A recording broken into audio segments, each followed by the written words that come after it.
ನಮ್ಮ ಕರಗಳನ್ನೆತ್ತಿ ನಾವು ಹೇಳೋಣ, தேவன் ಎನ್ மீது ನನ್ನ ಮೇಲೆ அன்பாகவே இருக்கின்றார். ಪ್ರೀತಿಯಿಂದಲೇ ಇದ್ದಾರೆ. தேவன் ದೇವರು மீது ನನ್ನ ಮೇಲೆ எப்பொழுதும் அன்பாகவே ಯಾವಾಗಲೂ ಪ್ರೀತಿಯಿಂದಲೇ ಇದ್ದಾರೆ. ஆமென். ಆಮೆನ್. ஹalleluya. ಹಲ್ಲೆಲೂಯಾ. ஒரு பாடலை பாடி கர்த்தருடைய நாமத்தை நாம் மகிமைப்படுத்துவோம். ಒಂದು ಹಾಡನ್ನು ಹಾಡಿ ಕರ್ತನ ನಾಮವನ್ನು ಮಹಿಮೆಪಡಿಸೋಣ. அணுகவே முடியாத பரிசுத்த தேவன் பலியானார் நம்மை மீட்க. அணுகவே முடியாத பரிசுத்த தேவன் பலியானார் நம்மை மீட்க. பாவமான நமது வாழ்க்கை பரிசுத்தம் ஆகிவிட்டதே. கல்வாரி மரணத்தினால் அவர் நம் தகப்பனானார். கல்வாரி மரணத்தினால் அவர் நம் தகப்பனானார். அவர் மரிக்க நாம் ஜெயிக்க நீதிமானானோம். அவர் மரிக்க நாம் ஜெயிக்க நீதிமானானோம். அவர் மரிக்க நாம் ஜெயிக்க நீதிமானானோம். அவர் மரிக்க நாம் ஜெயிக்க நீதிமானானோம். கல்வாரி மரணத்தினால் அவர் நம் தகப்பனானார். கல்வாரி மரணத்தினால் அவர் நம் தகப்பனானார். பரிசுத்த நீர் பரிசுத்த, பரிசுத்த நீர் பரிசுத்த, நீரே நீர் மாத்திரமே, நீரே நீர் மாத்திரமே, நீரே நீர் மாத்திரமே,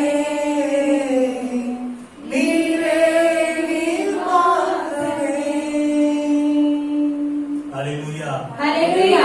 அணுக முடியாத இடத்தில் இருக்கின்ற பரிசுத்த தேவன் ನಾವು ಹೋಗಲು ಸಾಧ್ಯವೇ ಇದ್ದಂತಹ ಪರಿಶುದ್ಧ ದೇವರು பாவிகளாகிய நம்மை மீட்பதற்காக ಪಾಪಿಗಳಾದ ನಮ್ಮನ್ನು ಬಿಡಿಸಿಕೊಳ್ಳುವುದಕ್ಕಾಗಿ பரலோகத்திலிருந்து இறங்கி வந்தார். ಪರಲೋಕದಿಂದ ಅವರು ಇಳಿದು ಬಂದರು. ஹல்லேலூயா. ಹಲ್ಲೆಲೂಯಾ. கல்வாரி மரணத்தினாலே ಕಲ್ವಾರಿಯ ಮರಣದಿಂದ இன்றைக்கு தேவன் நம்முடைய சொந்த தகப்பனாக இருக்கின்றார். ಇವತ್ತು ದೇವರು ನಮ್ಮ ಸ್ವಂತ ತಂದೆಯಾಗಿದ್ದಾರೆ. அவருடைய மரணம் ಅವರ ಮರಣವು நமக்கு ஜெயத்தை கொடுத்திருக்கிறது. ನಮಗೆ ಜಯವನ್ನು ಕೊಟ್ಟಿದೆ. அவருடைய மரணம் ಅವರ ಮರಣವು நம்மை நீதிமானாக மாற்றியது. ನಮ್ಮನ್ನು ನೀತಿವಂತರಾಗಿ ಮಾರ್ಪಡಿಸಿದೆ. அவருடைய மரணம் ಅವರ ಮರಣವು நம்மை பரிசுத்த ஜாதியாக மாற்றியது. ನಮ್ಮನ್ನು ಪರಿಶುದ್ಧ ಜನವಾಗಿ ಮಾರ್ಪಡಿಸಿದೆ. அவருடைய மரணம் ಆತನ ಮರಣವು ராஜாக்களாக ನಮ್ಮನ್ನು ஆசாரியர்களாக ರಾಜರಾಗಿ ಯಾಜಕರಾಗಿ ಮಾರ್ಪಡಿಸಿದೆ. ஹல்லேலூயா. ಹಲ್ಲೆಲೂಯಾ. எத்தனை சந்தோஷமா இருக்கிறீங்க. ಎಷ್ಟು ಜನ ಸಂತೋಷವಾಗಿದ್ದೀರಿ. தேவன் உங்கள் மீது அன்பாகவே இருக்கின்றார். ದೇವರು ನಿಮ್ಮ ಮೇಲೆ ಪ್ರೀತಿಯಿಂದಲೇ ಇದ್ದಾರೆ. இதை விட சந்தோஷமான செய்தி உலகத்துல எதுவுமே கிடையாது. ಇದಕ್ಕಿಂತ ಸಂತೋಷ ಈ ಲೋಕದಲ್ಲಿ ಏನಿಲ್ಲ ನೋಡಿ. ஹல்லேலூயா. ಹಲ್ಲೆಲೂಯಾ. இது துக்கப்படுகிற நாள் அல்ல. ಇದು ದುಃಖಪಡುವಂತ ದಿನ ಅಲ್ಲ ಪ್ರಿಯರೇ. உங்களுடைய துக்கங்களை அவர் கல்வாரி சிலுவையில் சுமந்து தீர்த்த நாள். ನಿಮ್ಮ ದುಃಖಗಳೆಲ್ಲವನ್ನು ಕಲ್ವಾರಿ ಶಿಲುಬೆಯಲ್ಲಿ ಹೊತ್ತು ತೀರಿಸಿದಂತಹ ದಿನವಿದು. இது கவலைப்படுகின்ற நாள் அல்ல. ಇದು ಚಿಂತೆ ಪಡುವಂತ ದಿನವಲ್ಲ. உங்கள் கவலைகளையும் பாரங்களையும் அவர் கல்வாரி சிலுவையில் சுமந்து தீர்த்த நாள். ನಿಮ್ಮ ಚಿಂತೆಗಳನ್ನು ಭಾರಗಳನ್ನು ಕಲ್ವಾರಿ ಶಿಲುಬೆಯಲ್ಲಿ ಹೊತ್ತು ತೀರಿಸಿದಂತಹ ದಿನವಾಗಿದೆ. ஹல்லேலூயா. ಹಲ್ಲೆಲೂಯಾ. வியாதிகளை, உங்கள் பலவீனங்களை, ನಿಮ್ಮ ರೋಗಗಳನ್ನು, ನಿಮ್ಮ ಬಲಹೀನತೆಗಳನ್ನು, உங்கள் பாவங்களை, ನಿಮ್ಮ ಪಾಪಗಳನ್ನು, உங்கள் தரித்திரங்களை, ನಿಮ್ಮ ಬಡತನಗಳನ್ನು, எல்லா இறுதி காரியங்களையும் ಎಲ್ಲಾ ಕಾರ್ಯಗಳನ್ನು உங்களது சார்பாக ನಿಮ್ಮ ದೆಸೆಯಿಂದ உங்களுக்காக ನಿಮಗಾಗಿ அவர் ஏற்றுக்கொண்டு ಅವರು ಅದನ್ನು ಅಂಗೀಕರಿಸಿ சுமந்து தீர்த்து முடிவு கட்டி இருக்கின்றார். ಅದನ್ನು ಹೊತ್ತಿ ತೀರಿಸಿ ಅದನ್ನು ಮುಗಿಸಿದ್ದಾರೆ. ஆமென். ಆಮೆನ್. ஹல்லேலூயா. ಹಲ್ಲೆಲೂಯಾ. தேவன் ಮತ್ತೆ ನಾವೆಲ್ಲರೂ ಹೇಳೋಣ, ದೇವರು என் மீது ನನ್ನ ಮೇಲೆ அன்பாகவே இருக்கின்றார். ಪ್ರೀತಿಯಿಂದಲೇ ಇದ್ದಾರೆ. அன்பாகவே என்றும் இருக்கின்றார். ಪ್ರೀತಿಯಿಂದಲೇ ಯಾವಾಗಲೂ ಇದ್ದಾರೆ. ஆமென். ಆಮೆನ್. எப்பயுமே இந்த சிந்தனை நமக்குள்ள இருக்குன்னு பாருங்க. ಯಾವಾಗಲೂ ನೋಡಿ ಈ ಚಿಂತನೆ ನಮ್ಮೊಳಗೆ ಇರಬೇಕು ನೋಡಿ. பைபிள் சொல்லுது, ಸತ್ಯವೇದ ಹೇಳುತ್ತದೆ, தேவன் தம்முடைய ஒரே பேரான குமாரனை விசுவாசிக்கிறவன் எவனோ ದೇವರು ತನ್ನ போகாமல் ಅವನು ಕೆಟ್ಟು ಹೋಗದಂತೆ நித்திய ஜீவனை அடையும்படிக்கு ನಿತ್ಯ ಜೀವವನ್ನು ಹೊಂದುವಂತೆ அவரே தந்திரளி ಅವರನ್ನು ನಮಗಾಗಿ ಕೊಟ್ಟು இவ்வளவாய் உலகத்தில் அன்பு கூர்ந்தார். ಎಷ್ಟೋ ಲೋಕದ ಮೇಲೆ ಪ್ರೀತಿಯನ್ನಿಟ್ಟಿದ್ದಾರೆ. எங்கே தந்திரளி?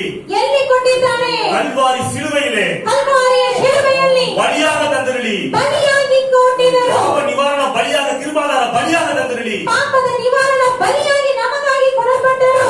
உலகத்தில் அன்பு கூர்ந்தார். ಈ ಲೋಕವನ್ನು ಪ್ರೀತಿಸಿದರು. உலகத்தில் அன்பு கூர்ந்தார். ಈ ಲೋಕವನ್ನು ಪ್ರೀತಿಸಿದರು. உலகமே பொல்லாங்கனுக்குள் கொட்டி கிடக்கின்றது. ಲೋಕವೇ ಕೆಡುಕಿನಲ್ಲಿ ಬಿದ್ದಿದೆ. பாவிகளும் துன்மார்க்கர்களும் ಪಾಪಿಗಳು, ದುಷ್ಟರು, விக்கிரக ஆராதனைக்காரர்களும் வேசி மார்க்கத்தாரும் ವಿಗ್ರಹ ಆರಾಧನೆ ಮಾಡುವವರು, ವೇಶ್ಯರು, தேவனுக்கு சத்துருக்களும் துரோகிகளும் ದೇವರಿಗೆ ಶತ್ರುಗಳು, ದ್ರೋಹಿಗಳು வாழ்கின்ற இந்த உலகத்தின் மீது ಮಾಡುವಂತ ಈ ಲೋಕದ ಮೇಲೆ தேவன் அன்பு கூர்ந்தாரா? ದೇವರು ಪ್ರೀತಿ ಮಾಡಿದ್ದಾರಂತೆ. ஹalleluya. ஹalleluya. எவ்வளவு அன்பு பாருங்க. ಎಷ್ಟು ದೊಡ್ಡ ಪ್ರೀತಿ ನೋಡಿ ಪ್ರಿಯರೇ. நாம் பாவிகளாக இருக்கும் பொழுது ನಾವು ಪಾಪಿಗಳಾಗಿದ್ದಾಗಲೇ தேவன் நம் மீது அன்பு கூர்ந்தார். ದೇವರು ನಮ್ಮ ಮೇಲೆ ಪ್ರೀತಿಯನ್ನು இன்னைக்கு நீங்க யாரா ಇಟ್ಟಿದ್ದಾರೆ. இருக்கிறீங்க? ನೀವು ಇವತ್ತು ಯಾರಾಗಿದ್ದೀರಿ? தேவனுடைய பிள்ளைகளாக இருக்கீங்க. ದೇವರ ಮಕ್ಕಳಾಗಿದ್ದೀರಿ. உங்கள் மீது அளவற்ற அன்பு கொண்டிருக்கின்றார். ನಿಮ್ಮ ಮೇಲೆ ದೇವರ ಅಳತೆಯಿಲ್ಲದಷ್ಟಾದ ಪ್ರೀತಿಯನ್ನು ಇಟ್ಟಿದ್ದಾರೆ. பலவீனர்களாக இருக்கும் பொழுது, ನಾವು ಬಲಹೀನತೆ ಇದ್ದಿರುವಾಗ, நாம் அக்கிரமக்காரர்களாக இருக்கும் ನಾವು பொழுது, ಅಕ್ರಮದಲ್ಲಿ ಇರುವಾಗ, நாம் பாவிகளாக இருக்கும் பொழுது, ನಾವು ಪಾಪಿಗಳಾಗಿದ್ದಾಗ, தேவனுக்கு பிரியமில்லாத வாழ்க்கை வாழ வந்து பொழுது, ನಾವು ದೇವರಿಗೆ ಇಷ್ಟವಿಲ್ಲದ ಜೀವನವನ್ನು ಮಾಡುತ್ತಿದ್ದಾಗ, தேவனுக்கு சத்துருக்களாக இருந்த பொழுது, ದೇವರಿಗೆ ಶತ್ರುಗಳಾಗಿದ್ದಾಗ, தேவன் தன்னுடைய அன்பை விளங்க பண்ணினார். ದೇವರು ತನ್ನ ಪ್ರೀತಿಯನ್ನು ಪ್ರಕಟಿಸಿದರು. நமக்காக ನಮಗಾಗಿ தன்னுடைய சொந்த குமாரனையே ತನ್ನ ಸ್ವಂತ ಕುಮಾರನನ್ನೇ கொடுத்தவர். ಕೊಟ್ಟವರು. அதோடு கூட ಅದರೊಂದಿಗೆ ஆசீர்வாதங்களை அல்லாதிருப்பது எப்படி? ಆಶೀರ್ವಾದಗಳ ಎಲ್ಲವನ್ನು ಕೊಡದೇ ಇರುವುದು ಹೇಗೆ? ஹalleluya. ಹಲ್ಲೆಲೂಯಾ. எல்லா ஆசீர்வாதங்களும் நமக்கு கொடுத்திருக்கிறார். ಎಲ್ಲ ಆಶೀರ್ವಾದಗಳನ್ನು ನಮಗೆ ಕೊಟ್ಟಿದ್ದಾರೆ. எல்லா ஆசீர்வாதங்களும் கல்வாரி சிலுவை மூலமாக நமக்கு கிடைக்கப்பட்டிருக்கின்றது. ಎಲ್ಲ ಆಶೀರ್ವಾದಗಳು ಕಲ್ವಾರಿಯ ಶಿಲುಬೆಯ ಮೂಲಕವಾಗಿ ನಮಗೆ ದೊರಕಲ್ಪಟ್ಟಿದೆ. ஆமென். ಆಮೆನ್. ஹalleluya. ஹalleluya. ஒரு பாவிக்காக ಒಂದು ಪಾಪಿಗಾಗಿ யாராச்சும் மரிப்பாங்களா?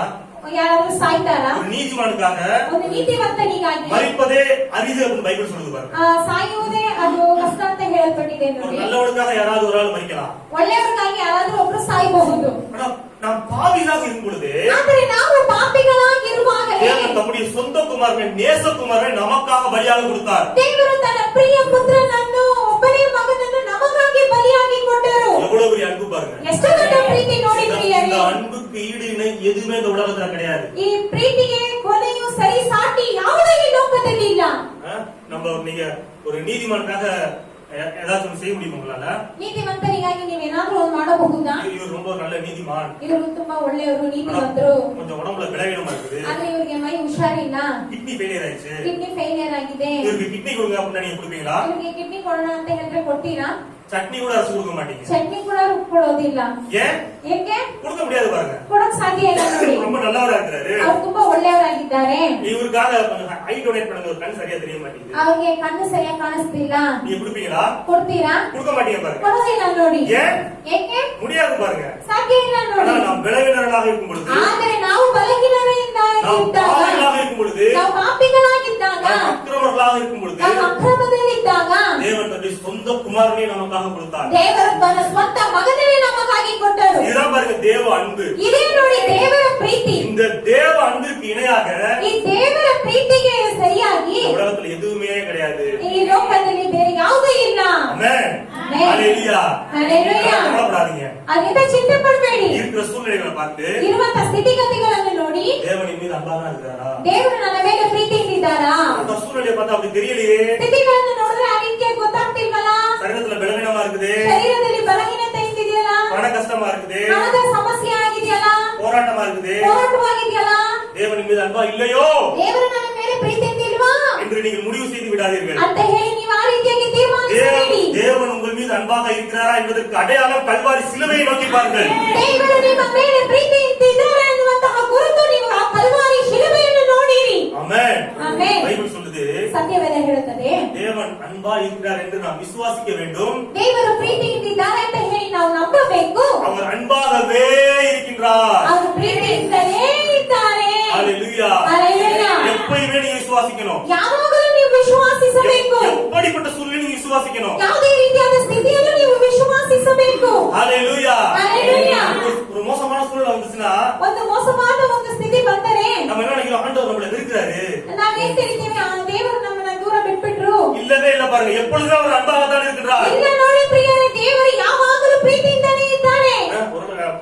2 வாரத்துக்கு முன்னாடி பையனுக்கு உடம்பு சரியில்லை பாருங்க.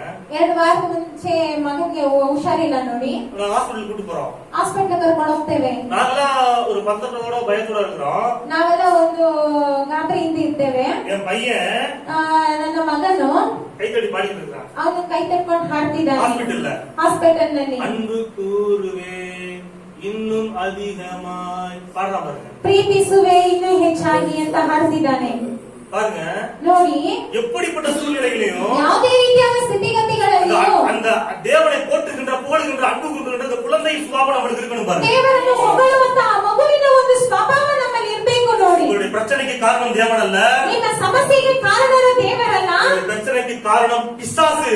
ನಿಮ್ಮ ಸಮಸ್ಯೆಗೆ ಕಾರಣವು ಸೈತಾನನು. ஹalleluya. ஹalleluya. தேவன் நம்மை எப்பொழுதுமே நேசிக்கின்றவராக இருக்கிறார். ದೇವರು ನಮ್ಮನ್ನು ಯಾವಾಗಲೂ ಪ್ರೀತಿಸುವವರಾಗಿ ಇದ್ದಾನೆ. இந்த உணர்வு பூரண நிச்சயத்தோடு நமக்குள்ள எழும்பி வர வேண்டும். ಈ ಒಂದು ಮನಸ್ಸು ನಮ್ಮಲ್ಲಿ ಯಾವಾಗಲೂ ಇರಬೇಕು. இதுதான் நமக்கு தைரியத்தை கொடுக்கும் பாருங்க. ಇದುವೇ ನಮಗೆ ಧೈರ್ಯವನ್ನು ಕೊಡುತ್ತದೆ. இதுதான் நம்மளோட விசுவாசத்தை அதிகப்படுத்தும். ಇದುವೇ ನಮ್ಮ ವಿಶ್ವಾಸವನ್ನು ಅಧಿಕರಿಸುತ್ತದೆ. ஹalleluya. ஹalleluya. தேவன் நம்மை நேசிக்கிறார் அப்படின்ற உணர்வு உங்களுக்குள்ள இருந்தாலே, ದೇವರು ನಮ್ಮನ್ನು ಪ್ರೀತಿಸುತ್ತಾರೆ ಅನ್ನುವಂತ ಒಂದು ತಿಳುವಳಿಕೆ ನಿಮ್ಮಲ್ಲಿ ಇರುವುದಾದರೆ, தேவனுக்கு விரோதமா நம்மளால பாவம் பண்ண முடியாது பாருங்க. ದೇವರಿಗೆ ವಿರೋಧವಾಗಿ ನಾವು ಪಾಪ ಮಾಡಕ್ ಸಾಧ್ಯನೇ ಇಲ್ಲ ನೋಡಿ. என் மனைவி வந்து ரொம்ப நேசிக்கிறா அப்படின்னா, ಹೆಂಡತಿ ಬಂದು ಗಂಡನನ್ನು ತುಂಬಾ ಪ್ರೀತಿಸುತ್ತಾರಂದ್ರೆ, என் மனைவிக்கு விரோதமாக எந்த செய்கை நான் செய்ய முடியாது. ಆ ಹೆಂಡತಿಗೆ ವಿರೋಧವಾಗಿ ಯಾವುದೇ ರೀತಿಯಾಗಿ ಮಾಡಕ್ ಸಾಧ್ಯನೇ ಇಲ್ಲ. ஏன்னா என் மனைவி என்னை ரொம்ப நேசிக்கிறா. ಯಾಕಂದ್ರೆ ಹೆಂಡತಿ ತುಂಬಾ ಪ್ರೀತಿಸುತ್ತಾಳೆ. அந்த அன்பு ಆ ಪ್ರೀತಿ மீறுதலை என்ன பண்ணுது? ತಪ್ಪುಗಳನ್ನು ಏನ್ ಮಾಡುತ್ತದೆ? தடுக்கின்றது. ದೂರ ಮಾಡುತ್ತದೆ. ஹalleluya. ஹalleluya.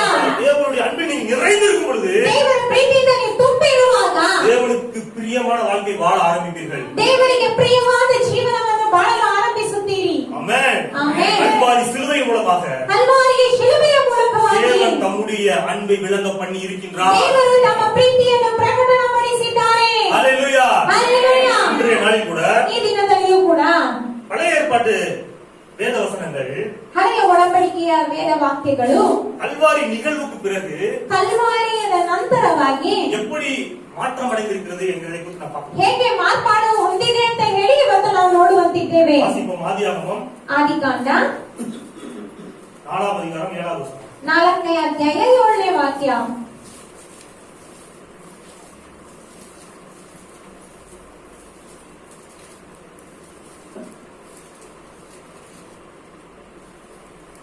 ஆதியாகமம் 4:7. ಆದಿಕಾಂಡ 4ನೇ ಅಧ್ಯಾಯ 7ನೇ ವಾಕ್ಯ. ಜೆನೆಸಿಸ್. நீ நன்மை செய்தால் மேன்மை இல்லையோ? நீ நன்மை செய்யாதிருந்தால் பாவம் வாசற்படியிலே படுத்திருக்கும். பாவம் வாசற்படியில் படுத்திருக்கும். அண்டர்லைன் தி வேர்ட். பாவம் வாசற்படியில் படுத்திருக்கும். அவன் ஆசை முன்னே பற்றி இருக்கும். நீ அவனை ஆண்டு கொள்ளுவாய் என்றார். ஹalleluya. நம்ம கவனிக்க வேண்டிய வசனம், ನಾವು ಗಮನಿಸಬೇಕಾದಂತ ವಾಕ್ಯ, பாவம் ಪಾಪವು வாசற்படியில் ನಿನ್ನ ಬಾಗಿಲಲ್ಲಿ படுத்திருக்கும். ಮಲಗಿರುತ್ತದೆ. ஹalleluya. ஹalleluya. அதாவது பழைய ஏற்பாடு காலத்துல ಹಳೆಯ ಒಡಂಬಡಿಕೆ ಕಾಲದಲ್ಲಿ நீங்க பாவம் பண்ணணும்னு பிளான் பண்ணவே வேண்டாம். ನೀವು ಪಾಪ ಮಾಡಬೇಕು ಅಂತ ತೀರ್ಮಾನಿಸದೇ ಬೇಡ. ஆட்டோமேட்டிக்கா என்ன பண்ணிருவீங்க? ಹಾಗೆ ಏನ್ ಮಾಡ್ಬಿಡ್ತೀರಿ? பாவம் பண்ணிருவீங்க. ಪಾಪವನ್ನು ಮಾಡ್ಬಿಡ್ತೀರಿ. ஏன்னா பாவம் வாசற்படி என்ன பண்ணிருக்கு? ಯಾಕಂದ್ರೆ ಪಾಪವು ಬಾಗಿಲ ಬಳಿ ಏನಾಗಿರುತ್ತದೆ? படுத்து கிடக்குது பாருங்க. ಹೊಚ್ಚು ಹಾಕಿಕೊಂಡಿರುತ್ತದೆ. எந்த மனுஷனுமே விரும்பி பாவம் பண்றது கிடையாது. ಯಾವುದೇ ಮನುಷ್ಯನು ಇಷ್ಟಪಟ್ಟು ಪಾಪ ಮಾಡುವುದೇ ಇಲ್ಲ.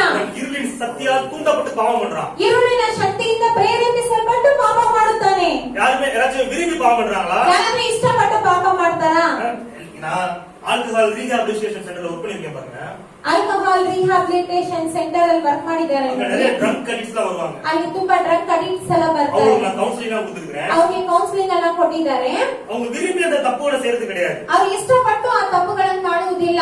என்னால முடியல நான் செய்யறேன் அப்படின்னு. ಅವರಿಂದ ಆಗುವುದಿಲ್ಲ ಆದ್ರಿಂದ ಮಾಡ್ತಾರೆ ಅಂತ ಹೇಳ್ತಾರೆ. பாவத்தை செய்ய வைக்கக்கூடிய அந்த வல்லமை வாசற்படியிலே இருக்கின்றது. ಪಾಪವನ್ನು ಮಾಡಲು ಮಾಡುವಂತಹ ಆ ಒಂದು ಶಕ್ತಿ ಆ ಬಾಗಿಲ ಬಳಿಯಲ್ಲಿದೆ. வாசப்படினா உங்க வீட்டு வாசப்படி கிடையாது. ನಿಮ್ಮ ಮನೆ ಬಾಗಿಲಲ್ಲ, இருதயத்தின் வாசப்படி. ಹೃದಯದ ಬಾಗಿಲು. இப்ப ஒரு மனுஷன், ಒಂದು ಮನುಷ್ಯನು, கிறிஸ்துவுக்குள்ள இருக்கிற ஒரு மனுஷன் ಕ್ರೈಸ್ತನಲ್ಲಿರುವಂತಹ ಒಂದು ಮನುಷ್ಯನು எந்த சத்தத்திற்கு அதிகமாக செவி கொடுக்கிறானோ ಯಾವ ಶಬ್ದಕ್ಕೆ ಅವನು ಅಧಿಕವಾಗಿ ಕಿವಿ ಕೊಡುತ್ತಾನೋ அந்த சத்தத்தின்படி அவன் செயல்பட ஆரம்பிப்பான். ಆ ಶಬ್ದದಂತೆ ಅವನು ಮಾಡಲು ಕ್ರಿಯೆ ಮಾಡುತ್ತಾನೆ. சாத்தானுடைய சத்தமும் கேட்கிறது, ಸೈತಾನನ ಶಬ್ದವೂ ಕೇಳುತ್ತದೆ, தேவனுடைய சத்தமும் கேட்கின்றது. ದೇವರ ಶಬ್ದವೂ ಕೇಳುತ್ತದೆ. எதுக்கு நீங்க அதிகமா ரெஸ்பான்ஸ் பண்றீங்களோ ಯಾವುದಕ್ಕೆ ನೀವು ಅಧಿಕವಾಗಿ ನೀವು ಕಿವಿ ಕೊಡುತ್ತೀರೋ அந்த செய்கை நீங்க செய்ய ஆரம்பிச்சிருவீங்க. ಆ ಒಂದು ಕಾರ್ಯವನ್ನು ಇದ್ದೀರಿ. நம்ம கிறிஸ்துக்குள்ளறனால ಈಗ ನಾವು ಕ್ರೈಸ್ತರಲ್ಲಿರೋದ್ರಿಂದ தேவன் பேசுகின்ற சத்தம் அதிகமாக நம்முடைய காதுகளிலே கேட்பதனால் நாம் பரிசுத்த வாழ்க்கை வாழ்ந்து கொண்டிருக்கின்றோம். ದೇವರು ಮಾತನಾಡುವಂತಹ ಶಬ್ದವು ನಮಗೆ ಕೇಳುತ್ತಿರುವುದರಿಂದ ನಾವು ಪರಿಶುದ್ಧವಾದ ಜೀವನ உலக மனுஷன் ಮಾಡುತ್ತಿದ್ದೇವೆ. அப்படி கிடையாது பாருங்க. ಲೋಕದ ಮನುಷ್ಯನ ಆ ರೀತಿಯಾಗಲ್ಲ ನೋಡಿ. என்ன அர்த்தம்? பாவம் எங்க இருக்குது? ಪಾಪವೆಲ್ಲಿದೆ? வாசற்படியிலே இருக்கின்றது. ಬಾಗಿಲಲ್ಲಿ ಹೊಚ್ಚು ಹಾಕೊಂಡಿದೆ. புதிய உடன்படிக்கையில இந்த வசனம் இப்படி மாறுது பாருங்க. வாசிங்க, வெளிப்படுத்தின விசேஷம் ಹೊಸ ಒಡಂಬಡಿಕೆಯಲ್ಲಿ ಈ ವಾಕ್ಯ ಹೇಗೆ ಬರ್ತದೆ ನೋಡೋಣ. 3ஆம் அதிகாரம் ಪ್ರಕಟಣೆ 3ನೇ ಅಧ್ಯಾಯ 20வது வசனம். ರೆವಲ್ಯೂಷನ್ 20ನೇ ವಾಕ್ಯ.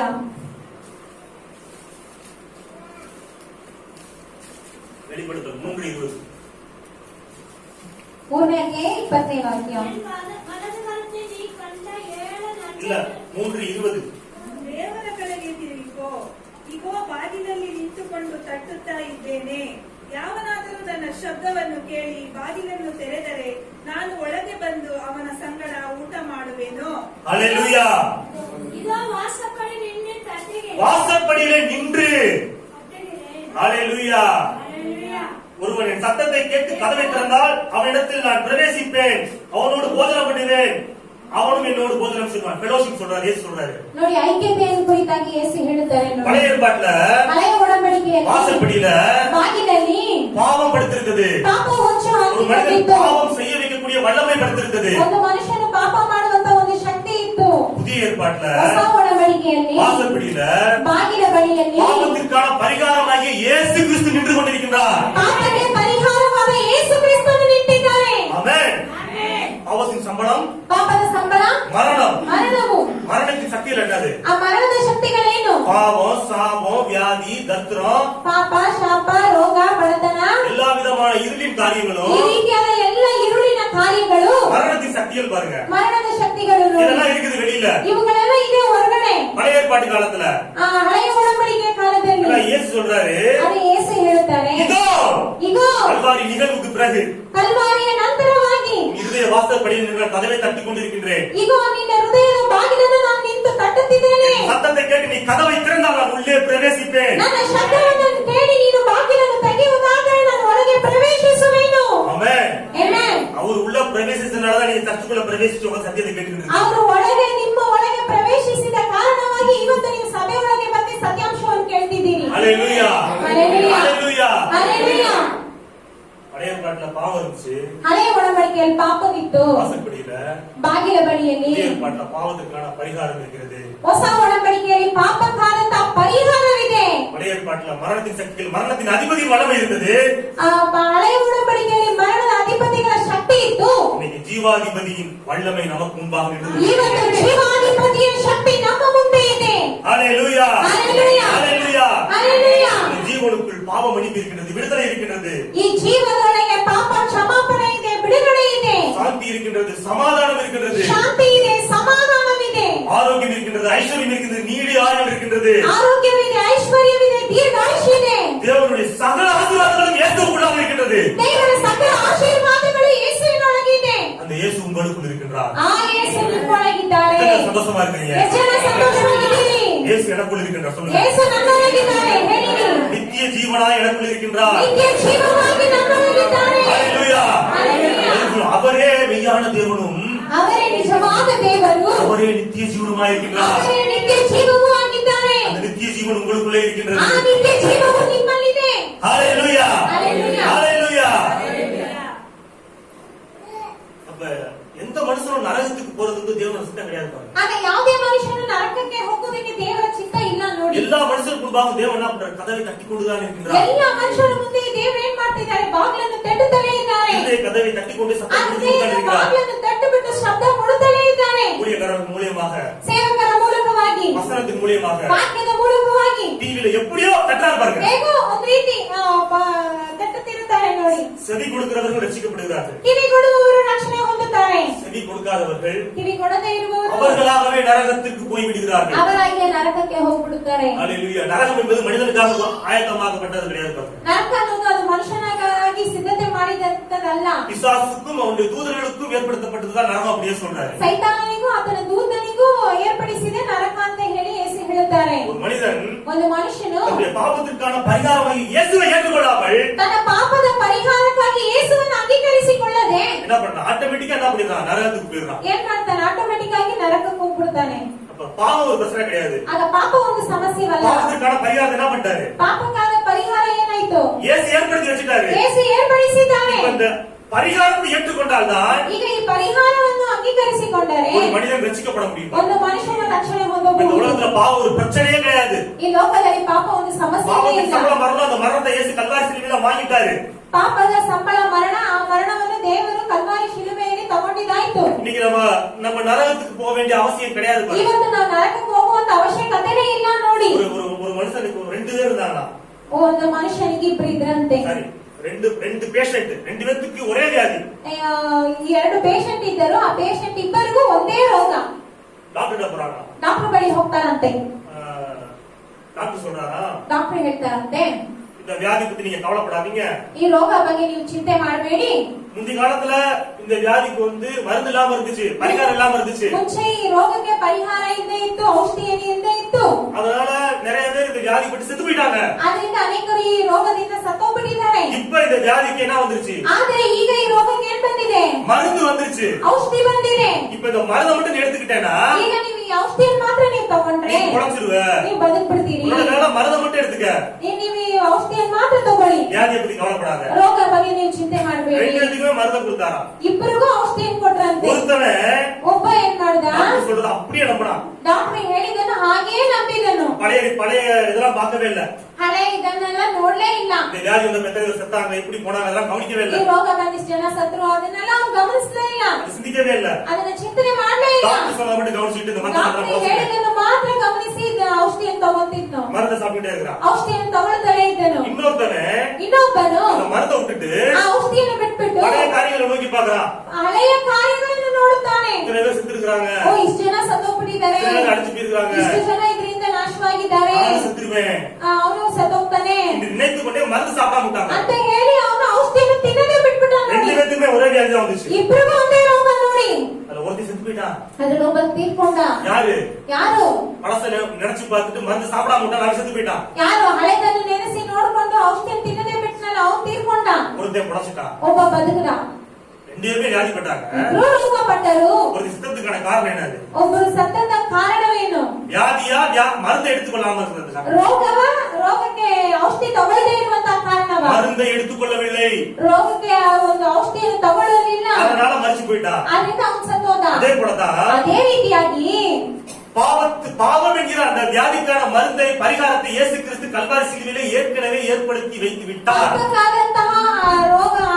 ಪಾಪಕ್ಕಾದಂತಹ ಪರಿಹಾರವನ್ನು ದೇವರು ಕಲ್ವಾರಿ ಶಿಲುಬೆಯಲ್ಲಿ ಮುಂಚಿತವಾಗಿ ನಮಗೆ ಮಾಡಿ ಮುಗಿಸಿದ್ದಾರೆ. அந்த பாவத்தின் விளைவுகளான எல்லா விதமான இருளின் காரியங்களுக்கான ரெமடி இருக்கு பாருங்க அதுக்குள்ள. ಆ ಪಾಪಕ್ಕಾದಂತ ಎಲ್ಲ ಒಂದು இருளிನ ಕಾರ್ಯಕ್ಕಾದಂತಹ ಒಂದು ಕಾರ್ಯ ಇದೆ ನೋಡಿ. இப்ப அந்த பரிகாரத்தை ஏற்றுக்கொண்டால், ಆ ಪರಿಹಾರವನ್ನು ಅಂಗೀಕರಿಸಿಕೊಂಡರೆ பிழைத்தீர்கள். ನೀವು ಬದುಕುವಿರಿ. ஏற்றுக்கொள்ளவில்லை என்றால் ನೀವು ಅಂಗೀಕರಿಸಲಿಲ್ಲ ಅಂದ್ರೆ ஒண்ணுமே பண்ண முடியாது பாருங்க. ಏನು ಮಾಡಕ್ ಸಾಧ್ಯ ಇಲ್ಲ இதற்கு ನೋಡಿ. தேவன் பொறுப்பட. தேவன் நமக்காக செய்ய வேண்டிய காரியங்களை ஏற்கனவே செய்து முடித்து விட்டார். ಇದಕ್ಕೆ ದೇವರು ಜವಾಬ್ದಾರರಲ್ಲ. ಏಕೆಂದರೆ ದೇವರು ನಮಗಾಗಿ ಮಾಡಬೇಕಾದಂತಹ ಕಾರ್ಯಗಳನ್ನೆಲ್ಲ ಮುಂಚಿತವಾಗಿ ಮಾಡಿ ಮುಗಿಸಿದ್ದಾರೆ. பழைய ஏற்பாட்டுல என்ன இருந்துச்சு? வாசல்படியில பாவம் இருந்துச்சு. ಹಳೆಯ ಒಡಂಬಡಿಕೆಯಲ್ಲಿ ಏನಿತ್ತು? ಬಾಗಿಲ ಬಳಿ ಪಾಪವಿತ್ತು. புதிய ஏற்பாட்டுல பாவத்திற்கான பரிகாரம் இருக்குது. ಹೊಸ ಒಡಂಬಡಿಕೆಯಲ್ಲಿ ನಾವು ನೋಡುವುದಾದರೆ ಆ ಪಾಪಕ್ಕಾದಂತಹ ಪರಿಹಾರವಿದೆ. ಆಮೆನ್. ஹalleluya. ஹalleluya. வாசிக்கும் உபாகமம் ಧರ್ಮೋಪದೇಶ ಕಾಂಡ 26ஆம் அதிகாரம் 26ನೇ ಅಧ್ಯಾಯ 18-19 ಆಗಿ ವಚನ. 18-19ನೇ ವಾಕ್ಯ. ಡ್ಯೂಟ್ರಾನಮಿ.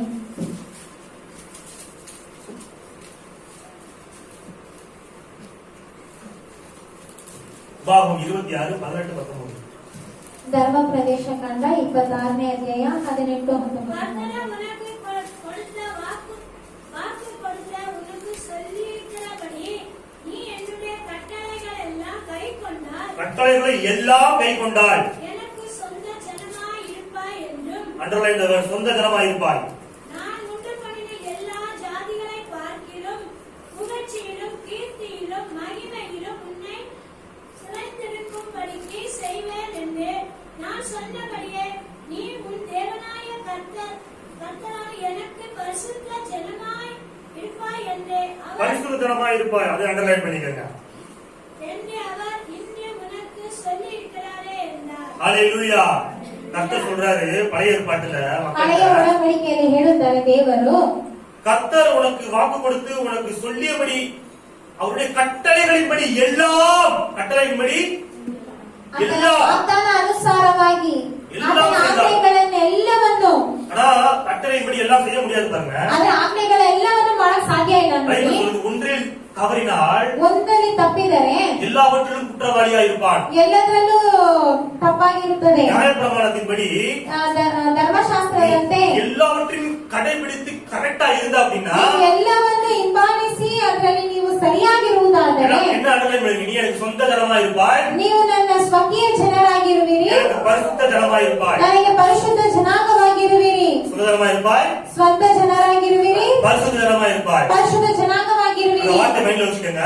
ಆ ಒಂದು ಮಾತನ್ನು ನೀವು ಮನಸ್ಸಿನಲ್ಲಿ ಇಟ್ಕೊಳ್ಳಿ. ஆனா புதிய உடன்படிக்கையிலே ಆದ್ರೆ ಹೊಸ ಒಡಂಬಡಿಕೆಯಲ್ಲಿ இயேசு கிறிஸ்துவின் கல்வாரி நிகழ்வுக்கு பிறகு ಯೇಸು ಕ್ರಿಸ್ತನ ಕಲ್ವಾರಿಯ ನಂತರವಾಗಿ அவருடைய ரத்தம் சிந்தப்பட்ட பிறகு ಆತನ ರಕ್ತ ಸುರಿಸಲ್ಪಟ್ಟ ಮೇಲೆ இந்த வசனம் எப்படி உருமாற்றம் அடைஞ்சிருக்கு அப்படியே வாசிங்க எடுத்து. ಈ ವಾಕ್ಯ ಹೇಗಾಗುತ್ತದೆ ನೋಡೋಣ.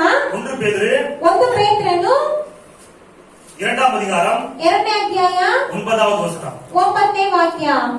நீங்கள் உங்கள் அந்தகாரத்திலிருந்து தம்முடைய ஆச்சரியமான ஒளியிடத்திற்கு வரவழைத்தவருடைய புண்ணியங்களை அறிவிக்கும்படிக்கு தெரிந்து கொள்ளப்பட்ட சந்ததியும் ராஜகீயமான ஆசாரி கூட்டமாயும் பரிசுத்த ஜாதி அவருக்கு சொந்த ஜனமாயும் இருக்கிறீர்கள். ஹalleluya ஹalleluya ஹalleluya ஹalleluya. ஏற்பட்ட சொல்றாரு, பழைய உடன்படிக்கையில் எழுதுತಾರೆ, கட்டளை எல்லாம் நீ கை கொண்டு கம்ப்ளீட்டா நடந்த அப்படின்னா, எல்லா கட்டளையும் கடைபிடிச்சு நடத்தினா ನೀನು ನನ್ನ ಆಜ್ಞೆಗಳನ್ನೆಲ್ಲ ನೀನು ಕೈಗೊಂಡು ನೀನು ನಡೆಯುವುದಾದರೆ எனக்கு சொந்த ஜனமா இருப்ப, ನೀನು ನನಗೆ ಸ್ವಕೀಯ ಜನರಾಗಿರುವಿ, எனக்கு பரிசுத்த ஜாதியா இருப்ப. ನನಗೆ ನೀನು ಪರಿಶುದ್ಧ ಜನಾಂಗವಾಗಿರುವಿ. ஆனா யாராலையும் நினைச்சு நிக்க முடியல பாருங்க. ಅದು ಯಾರಿಂದಲೂ ಅದನ್ನು ನೆಲೆಸಿ ನಿಲ್ಲಲು இயேசு ಸಾಧ್ಯ கிறிஸ்துவின் ಆಗಿಲ್ಲ. கல்வாரி நிகழ்வுக்கு பிறகு ಯೇಸು ಕ್ರಿಸ್ತನ ಕಲ್ವಾರಿಯ ನಂತರವಾಗಿ இயேசு என்ன பண்றாரு? ಯೇಸು ಏನ್ ಮಾಡುತ್ತಾರೆ? அந்தகார இருள் இருக்கிற நம்மளை ಕತ್ತಲೆಯೊಳಗಿದ್ದ ನಮ್ಮನ್ನು ஆச்சரியமான ஒளியிடத்துக்கு கொண்டு வந்து விட்டார். ಆಶ್ಚರ್ಯಕರವಾದ ಬೆಳಕಿನಲ್ಲಿ ಸೇರಿಸಿದ್ದಾರೆ. தேவனுக்கு சொந்த ஜனமாக பரிசுத்த ஜாதியாக அவர் நம்மை மாற்றி இருக்கின்றார். ಇವತ್ತು ನಾವು ದೇವರಿಗೆ ಸ್ವಂತ ಜನರಾಗಿ ಪರಿಶುದ್ಧ ಜನಾಂಗವಾಗಿ ಅವರು ನಮ್ಮನ್ನು ಮಾರ್ಪಡಿಸಿದ್ದಾರೆ. ஹalleluya. எத்தனை பேர் சந்தோஷமா இருக்கீங்க? ಎಷ್ಟು ಜನ ಸಂತೋಷವಾಗಿದ್ದೀರಿ? ஹalleluya. ஹalleluya. நியாயப்பிரமாணத்தை 100% எந்த மனுஷனாலும் கடைபிடிச்சு தேவனுக்கு சொந்த ஜனமாக பரிசுத்த ஜாதியாக ஆக முடியாது. ಆ ಧರ್ಮಶಾಸ್ತ್ರವನ್ನು 100% ಯಾವುದೇ ಮನುಷ್ಯನು ಹಿಂಬಾಲಿಸಿ ಅದನ್ನ ಕಡೆ ಹಿಡಿದು ಸ್ವಂತ ಜನರಾಗಿ ಮಾರ್ಪಡಲು ಸಾಧ್ಯವೇ ಇಲ್ಲ. நியாயப்பிரமாணம் செய்யக்கூடாததை தேவனே செய்யும்படிக்கு மாம்சத்தில் வெளிப்பட்டார். ಈ ಧರ್ಮಶಾಸ್ತ್ರ ಮಾಡಲಾರದೆ ಇರುವುದನ್ನು ದೇವರೇ ಮಾಡಿ ನಮಗಾಗಿ ಮುಗಿಸಿದ್ದಾರೆ. ஹalleluya.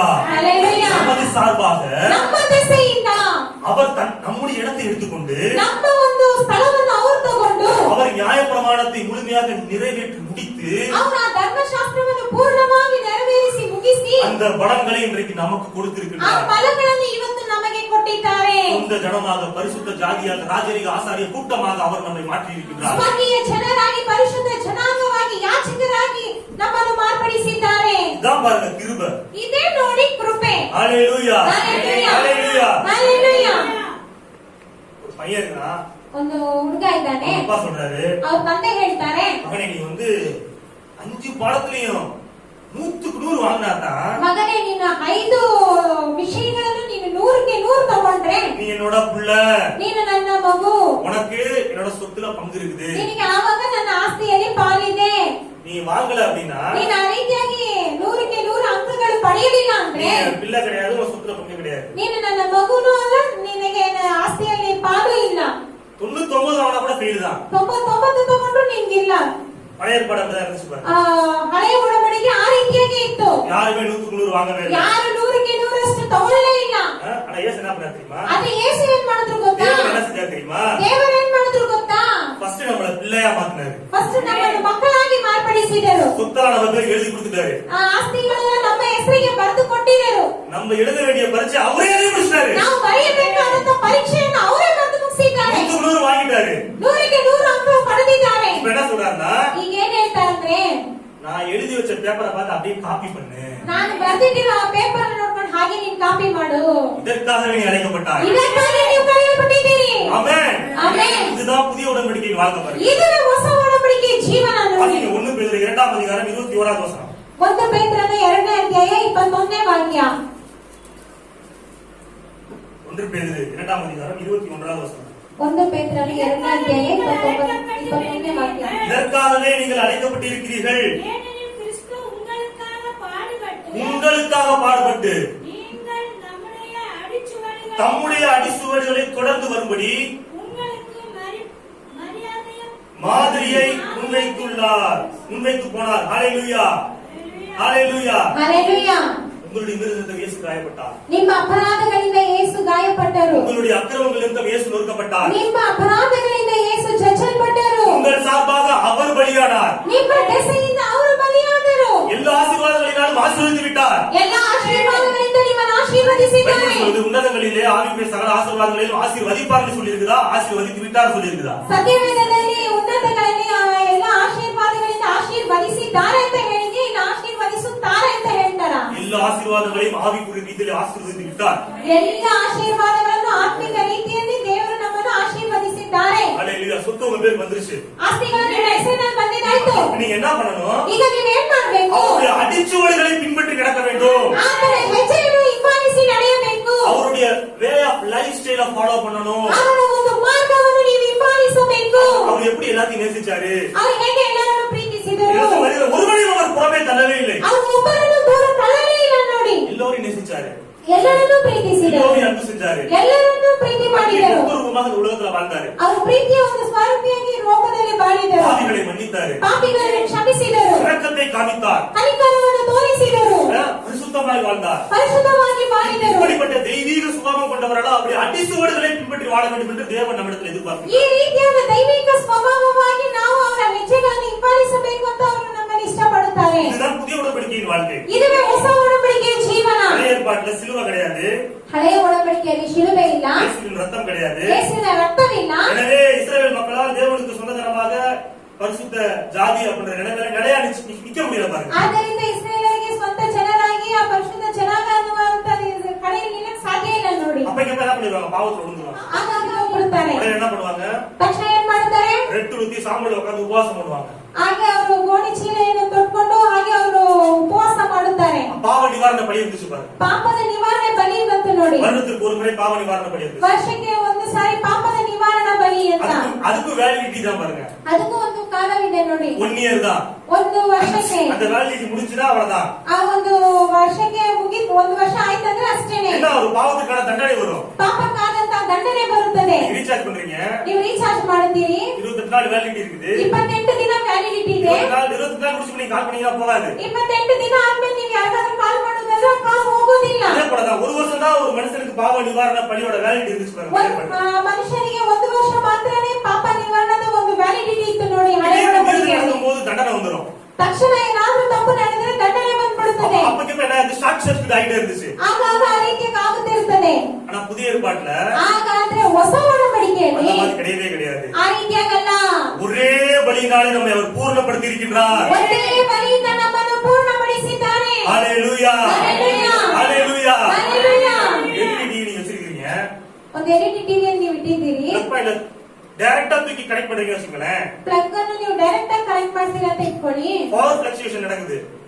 ಪವರ್ ಬಂದು ಫ್ಲಕ್ಚುಯೇಷನ್ ಆಗ್ತದೆ. என்ன ஆகும்? ಏನಾಗ್ತದೆ? டிவி போயிடும். ಟಿವಿ ಹೋಗ್ಬಿಡುತ್ತದೆ. இதான் பழைய ஏற்பாட்டு கனெக்டிங். தேவனோட ஜனங்கள் தேவனோட டேட்டா கனெக்ட்ல இருந்தாங்க. ದೇವರ ಜನರು ಹಳೆ ಒಡಂಬಡಿಕೆಯಲ್ಲಿ ಈ ರೀತಿಯಾಗಿ ಕನೆಕ್ಷನ್ ಅಲ್ಲಿ ಇದ್ದರು.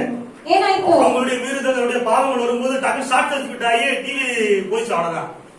ಅವರ ಪಾಪಗಳು ಅವರ ಅಪರಾಧಗಳು ಈ ರೀತಿಯಾಗಿ ಆಗಿದ ತಕ್ಷಣ ಏನಾಯ್ತು? ಶಾರ್ಟ್ ಸರ್ಕ್ಯೂಟ್ ಆಗಿ ಹೋಯ್ತು. உதாரணத்துக்கு சொல்றேன். ಉದಾಹರಣವಾಗಿ ಹೇಳ್ತೇನೆ. ஆனா புதிய ஏற்பாட்டுல ಆದ್ರೆ ಹೊಸ ಒಡಂಬಡಿಕೆಯಲ್ಲಿ ஒரு எல்இடி டிவி இருக்குது. ಒಂದು ಎಲ್ಇಡಿ ಟಿವಿ ಇದೆ. பிளக் பாயிண்ட்ல கனெக்ட் பண்றதுக்கு முன்பாக ಪ್ಲಗ್ ಪಾಯಿಂಟ್ ಅಲ್ಲಿ ಕನೆಕ್ಟ್ ಮಾಡುವ ಮುಂಚಿತವಾಗಿ இடையில ஒரு ஸ்டெபிலைசர் வச்சிருக்கோம். ಮಧ್ಯದಲ್ಲಿ ಒಂದು ಸ್ಟೆಬಿಲೈಸರ್ ಅನ್ನು ಇಟ್ಟಿರ್ತೇವೆ. Crystal stabiliser. ಸ್ಟೆಬಿಲೈಸರ್. அந்த ஸ்டெபிலைசர்ல கனெக்ட் பண்ணிட்டு அப்புறம் பிளக் பாயிண்ட கனெக்ட் பண்றோம். ಆ ಸ್ಟೆಬಿಲೈಸರ್ ಅಲ್ಲಿ ನಾವು ಆ ಪ್ಲಗ್ ಅನ್ನು ಕನೆಕ್ಟ್ ಮಾಡಿಬಿಟ್ಟು ಆಮೇಲೆ ನಾವು ಕನೆಕ್ಟ್ ಮಾಡುತ್ತೇವೆ. இப்போ பவர் ஃபிளக்சுவேஷன் ஆச்சுனா ಇವಾಗ ಪವರ್ ಫ್ಲಕ್ಚುಯೇಷನ್ ಆದ್ರೆ டிவிக்கு ஏதாவது பாதிப்பு வருமா? ಟಿವಿಗೆ ಏನಾದ್ರೂ ಬಾಧೆ ಬರುತ್ತದಾ? பாதிப்பே வராது. ಏನು ಸಮಸ್ಯೆನೇ ಬರೋದಿಲ್ಲ. ஏன்? ಯಾಕೆ? இடையில ஒரு மீடியம் இருக்கு. ಮಧ್ಯದಲ್ಲಿ ಒಂದು ಕಾರ್ಯವಿದೆ. அதே போலதான் இயேசு நமக்கு மத்தியஸ்தரா இருக்கின்றார். ಅದೇ ರೀತಿಯಾಗಿ ಯೇಸು ನಮಗೆ ಮಧ್ಯಸ್ಥನಾಗಿದ್ದಾನೆ. ஹalleluya. ஹalleluya. பழைய ஏற்பாட்டு வாழ்க்கை வேற, புதிய ஏற்பாட்டு வாழ்க்கை வேற. ಹಳೆಯ ಒಡಂಬಡಿಕೆಯ ಜೀವನ ಬೇರೆ, ಹೊಸ ಒಡಂಬಡಿಕೆಯ ಜೀವನ ಬೇರೆ. பழைய ஏற்பாடு சீனாய் மலையிலே ஸ்தாபிக்கப்பட்டது. ಹಳೆಯ ಒಡಂಬಡಿಕೆ ಸೀನಾಯಿ ಮಲೆಯಲ್ಲಿ ಬೆಟ್ಟದಲ್ಲಿ ಸ್ಥಾಪಿಸಲ್ಪಟ್ಟಿತು. புதிய ஏற்பாடு கல்வாரி மலையிலே ஸ்தாபிக்கப்பட்டது. ಹೊಸ ಒಡಂಬಡಿಕೆ ಬಂದು ಕಲ್ವಾರಿಯ ಬೆಟ್ಟದಲ್ಲಿ ಸ್ಥಾಪಿಸಲ್ಪಟ್ಟಿದೆ. சீனாய் மலையிலே ரத்தம் இல்லை. ಸೀನಾಯಿ ಬೆಟ್ಟದಲ್ಲಿ ರಕ್ತವಿಲ್ಲ. கல்வாரி மலையிலே தேவனுடைய சொந்த ரத்தமே இருந்தது. ಕಲ್ವಾರಿಯ ಬೆಟ್ಟದಲ್ಲಿ ದೇವರ ಸ್ವಂತ ರಕ್ತವೇ ಇತ್ತು. அந்த சொந்த ரத்தத்தினால் நாம் கழுவப்பட்டு தேவனுக்கு சொந்த ஜனமாக பரிசுத்த ஜாதியாக இன்று நாம் இருக்கிறோம். ಆ ಸ್ವಂತ ರಕ್ತದಿಂದ ತೊಳೆಯಲ್ಪಟ್ಟು ಇವತ್ತು ನಾವು ಪರಿಶುದ್ಧ ಜನಾಂಗರಾಗಿ ಸ್ವಂತ ಜನರಾಗಿದ್ದೇವೆ. ஆமென்.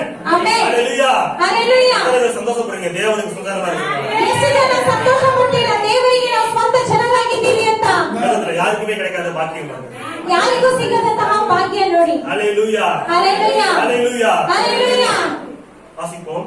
ಓದೋಣ. சங்கீதம் ಕೀರ್ತನೆಗಳು 2ஆம் அதிகாரம் 11வது வசனம். 2ನೇ ಅಧ್ಯಾಯ 11ನೇ ವಾಕ್ಯ. சங்கீதம் 2:11. 2ನೇ ಅಧ್ಯಾಯ 11ನೇ ವಾಕ್ಯ.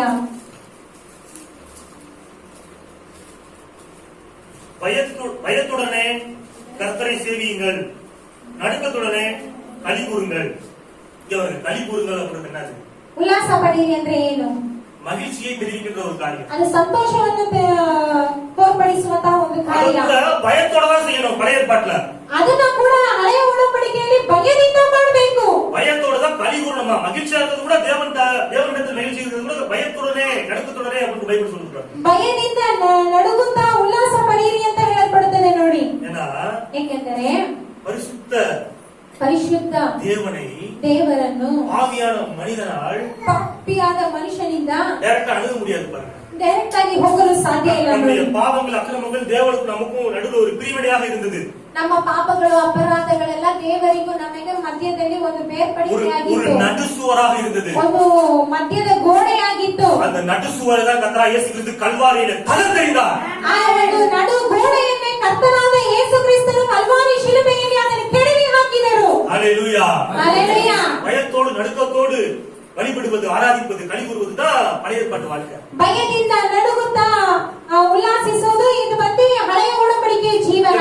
தேவாலயத்துல வந்து ದೇವಾಲಯದಲ್ಲಿ பழைய ಬಂದು தேவாலயத்துல மகாபரிசுத்தம் இருக்குது. ಹಳೆಯ ಒಡಂಬಡಿಕೆಯ ದೇವಾಲಯದಲ್ಲಿ ಮಹಾಪರಿಶುದ್ಧ ಸ್ಥಳ ಇದೆ. மகாபரிசுத்த ஸ்தலத்துக்கு முன்பாக வந்து ஒரு திரைச்சீலை இருக்குது. ಮಹಾಪರಿಶುದ್ಧ ಸ್ಥಳದ ಮುಂದೆ ಒಂದು ಸ್ಕ್ರೀನ್ ಇರ್ತದೆ ನೋಡಿ. திரைச்சீலை சரிங்களா? அது மகாபரிசுத்தக்குள்ள சாட்சி பெட்டி கிருபாசனம் இருக்குது பாருங்க. ಆ ಮಹಾಪರಿಶುದ್ಧ ಸ್ಥಳದಲ್ಲಿ ಬಂದು ಸಾಕ್ಷಿಯ ಪೆಟ್ಟಿಗೆ ಮತ್ತೆ ಕೃಪಾಸನ ಇವೆಲ್ಲ ಇರುತ್ತದೆ. பிரதான ஆசிரியர் என்ன பண்ணுவாருன்னா, ಪ್ರಧಾನ ಯಾಜಕನು ಏನ್ ಮಾಡ್ತಾರಂದ್ರೆ இஸ்ரவேல் மக்களுக்காக பாவ நிவர்த்திக்காக ಇಸ್ರೇಲ್ ಜನರಿಗಾಗಿ ಪಾಪ ನಿವಾರಣೆಗಾಗಿ பலி செலுத்துவாரு. ಬಲಿ ಸಲ್ಲಿಸುತ್ತಾರೆ. பலி செலுத்திட்டு அந்த ரத்தத்தை ಆ ಒಂದು ರಕ್ತವನ್ನು ஒரு கிண்ணத்துல எடுத்துட்டு ಒಂದು ಬಟ್ಲೆ ತಗೊಂಡು வருஷத்துக்கு ஒரு முறை என்ன பண்ணுவாருன்னா பரிசுத்த மகாபரிசுத்த ஸ்தலக்குள்ள போவாரு. ವರ್ಷಕ್ಕೆ ಒಂದು ಸಾರಿ ಆ ಮಹಾಪರಿಶುದ್ಧ ಸ್ಥಳಕ್ಕೆ ಹೋಗುತ್ತಾರೆ. சாதாரணமா போக மாட்டாரு. ಸಾಧಾರಣವಾಗಿ ಹೋಗೋದಿಲ್ಲ. அது எப்படி போவாங்க நான் சொல்றேன் கேளுங்க. ಅವ್ರು ಹೇಗೆ ಹೋಗ್ತಾರೆ ಹೇಳ್ತೀನಿ ಕೇಳಿ. உடம்பு ஃபுல்லும் மணியா கட்டிக்குவாரு. ಅವ್ರ ಮೈ ಪೂರ್ತಿ ಗಂಟೆಗಳು ಇರುತ್ತದೆ. மணியா கட்டிக்குவாரா? ಗಂಟೆಗಳಾಗಿರುತ್ತದೆ. ஒரு பெரிய கயிறை கட்டிக்குவாரு. ಸೊಂಟದಲ್ಲಿ ದೊಡ್ಡ ಹಗ್ಗ ಕಟ್ಕೋತಾರೆ. அந்த கயிறை ஒரு முனையை வந்து வெளியே தூக்கி போடுவாரு யாரையாச்சும் பிடிக்க சொல்லி. ಆ ಹಗ್ಗದ ಒಂದು ಕೊನೆ ಭಾಗವನ್ನು ಹೊರಗಡೆ ಹಾಕ್ಬಿಡ್ತಾರೆ. அந்த ரத்தத்தை எடுத்துட்டு அப்படி உள்ள பயத்தோடு நடுக்கத்தோடு உள்ள போவாரு. ಆ ರಕ್ತವನ್ನು ತಗೊಂಡು ಹಾಗೆ ಭಯದಿಂದ ನಡುಗುತ್ತಾ ಹೋಗುತ್ತಾರೆ. ஒருவேளை அந்த பிரதான ஆசாரியர் ಒಂದು ವೇಳೆ ಪ್ರಧಾನ ಯಾಜಕನು பரிசுத்தம் இல்லாமலோ ಪರಿಶುದ್ಧವಿಲ್ಲದೆಯೋ ஒரு மோசமான வாழ்க்கை வாழுகிறவனாக இருந்தார் என்றால், தீர்ப்பு இல்லாமல் இருந்தார் என்றால், ಒಂದು ಮೋಸವಾದ ಜೀವನ ಮಾಡುವವನಾಗಿದ್ದರೆ உள்ள போனா என்ன ஆயிடுவாரு? ಒಳಗಡೆ ಹೋದ್ರೆ ಏನಾಗ್ತಾರೆ? செத்து போயிடுவாரு. ಸತ್ತು ಹೋಗ್ಬಿಡ್ತಾರೆ. பாடி எடுக்கிறதுக்கு யாராவது உள்ள போனானோ ಆ ಬಾಡಿಯನ್ನು ಆ ಶವವನ್ನು ತೆಗೆಯಕ್ಕೆ ಯಾರಾದ್ರೂ ಒಳಗಡೆ ಹೋದರು அவங்களும் செத்து போயிடுவாங்க. ಅವರು ಸತ್ತು ಹೋಗ್ಬಿಡ್ತಾರೆ. அதனால என்ன பண்ணா மணியை கட்டியிருக்காரு. ಆದ್ರಿಂದ ಅವ್ರು ಗಂಟೆಯನ್ನು ಹಾಕಿರ್ತಾರೆ. கயிறு எடுத்துட்டே கட்டியிருக்காரு. ಆ ಸೊಂಟದಲ್ಲಿ ಹಗ್ಗ கட்டிರುತ್ತಾರೆ. உள்ள போயிட்டா கயிறு விட்டுட்டே இருப்பாங்க. ಅವರು ಒಳಗಡೆ ಹೋಗುತ್ತಾನೆ ಇರ್ತಾರೆ. என்ன பண்ணுவாருன்னா போய் ಇವರು ಹೋಗಿ கிருபாசனத்தில போய் 3 தடவை ரத்தத்தை பூசுவாரு. ಕೃಪಾಸನದ ಬಳಿ ಹೋಗಿ 3 ಸಾರಿ ರಕ್ತವನ್ನು ಹಚ್ಚುತ್ತಾರೆ. கிருபாசனத்துக்கு கீழே 7 தடவை ரத்தத்தை தெளிப்பாரு. ಕೃಪಾಸನದ ಕೆಳಗೆ 7 ಸಾರಿ ರಕ್ತವನ್ನು ಚಿಮುಕಿಸುತ್ತಾರೆ. கயிறு பிடிச்சிட்டாங்களே வெளியில, ಅಲ್ಲಿ ಹೊರಗಡೆ ಹಗ್ಗ ಇಟ್ಕೊಂಡಿರ್ತಾರಲ್ಲ, உள்ள மணி சத்தம் கேக்குதான்னு கேட்டுட்டே இருப்பாங்க. ಒಳಗಡೆ ಗಂಟೆ ಶಬ್ದ ಕೇಳ್ತಿದ್ಯಾ ಅಂತ ಕೇಳ್ತಾನೆ ಇರ್ತಾರೆ. விட்டுருவாங்க. ಕೇಳ್ತಾ ಇದ್ರೆ ಬಿಟ್ಬಿಡ್ತಾರೆ. கேட்கல அப்படின்னா ಕೇಳಿಲ್ಲ ಅಂದ್ರೆ என்ன அர்த்தம்? ಏನರ್ಥ? அவர் அவுட், சி முடிஞ்சு. ಅವರು ಹೋದ್ರು ತೀರ್ಕೊಂಡ್ರು ಅಂತ ಅರ್ಥ. பாடி அப்படியே கயிறை வச்சு இழுத்துருவாங்க பாருங்க. ಮತ್ ಅವ್ರು ಏನ್ ಮಾಡ್ತಾರೆ? ಹಗ್ಗ ಇಟ್ಕೊಂಡು ಹಾಗೆ ಎಳೆದು ತೆಗೆದ್ಬಿಡ್ತಾರೆ ஏன்னா ಒಳಗಡೆ. பாவியாகிய மனுஷனால் ಯಾಕಂದ್ರೆ ಪಾಪಿಯಾದ ಮನುಷ್ಯನಿಂದ பரிசுத்த தேவனை அணுகவே முடியாது. ಪರಿಶುದ್ಧ ದೇವರ ಬಳಿ ಹೋಗಕ್ ಸಾಧ್ಯನೇ ಇಲ್ಲ. அந்த அளவுக்கு பாவத்தின் கொடூரம் வல்லம் இருந்துச்சு பாருங்க. ಅಷ್ಟು ಮಟ್ಟಿಗೆ ಪಾಪದ ಒಂದು ಶಕ್ತಿ ಇತ್ತು ನೋಡಿ. தேவன் கூட சொல்றாரு பாருங்க. லேவியராகமம் 16ஆம் அதிகாரம் ಯಾಜಕ ಕಾಂಡ 2வது வசனத்தை வாசிங்க. லேவியர் 16 ಯಾಜಕ ಕಾಂಡ 16ನೇ ಅಧ್ಯಾಯ 2ನೇ ವಾಕ್ಯ. ಲೆವಿಟಿಕಸ್ லேவியர் 16:2.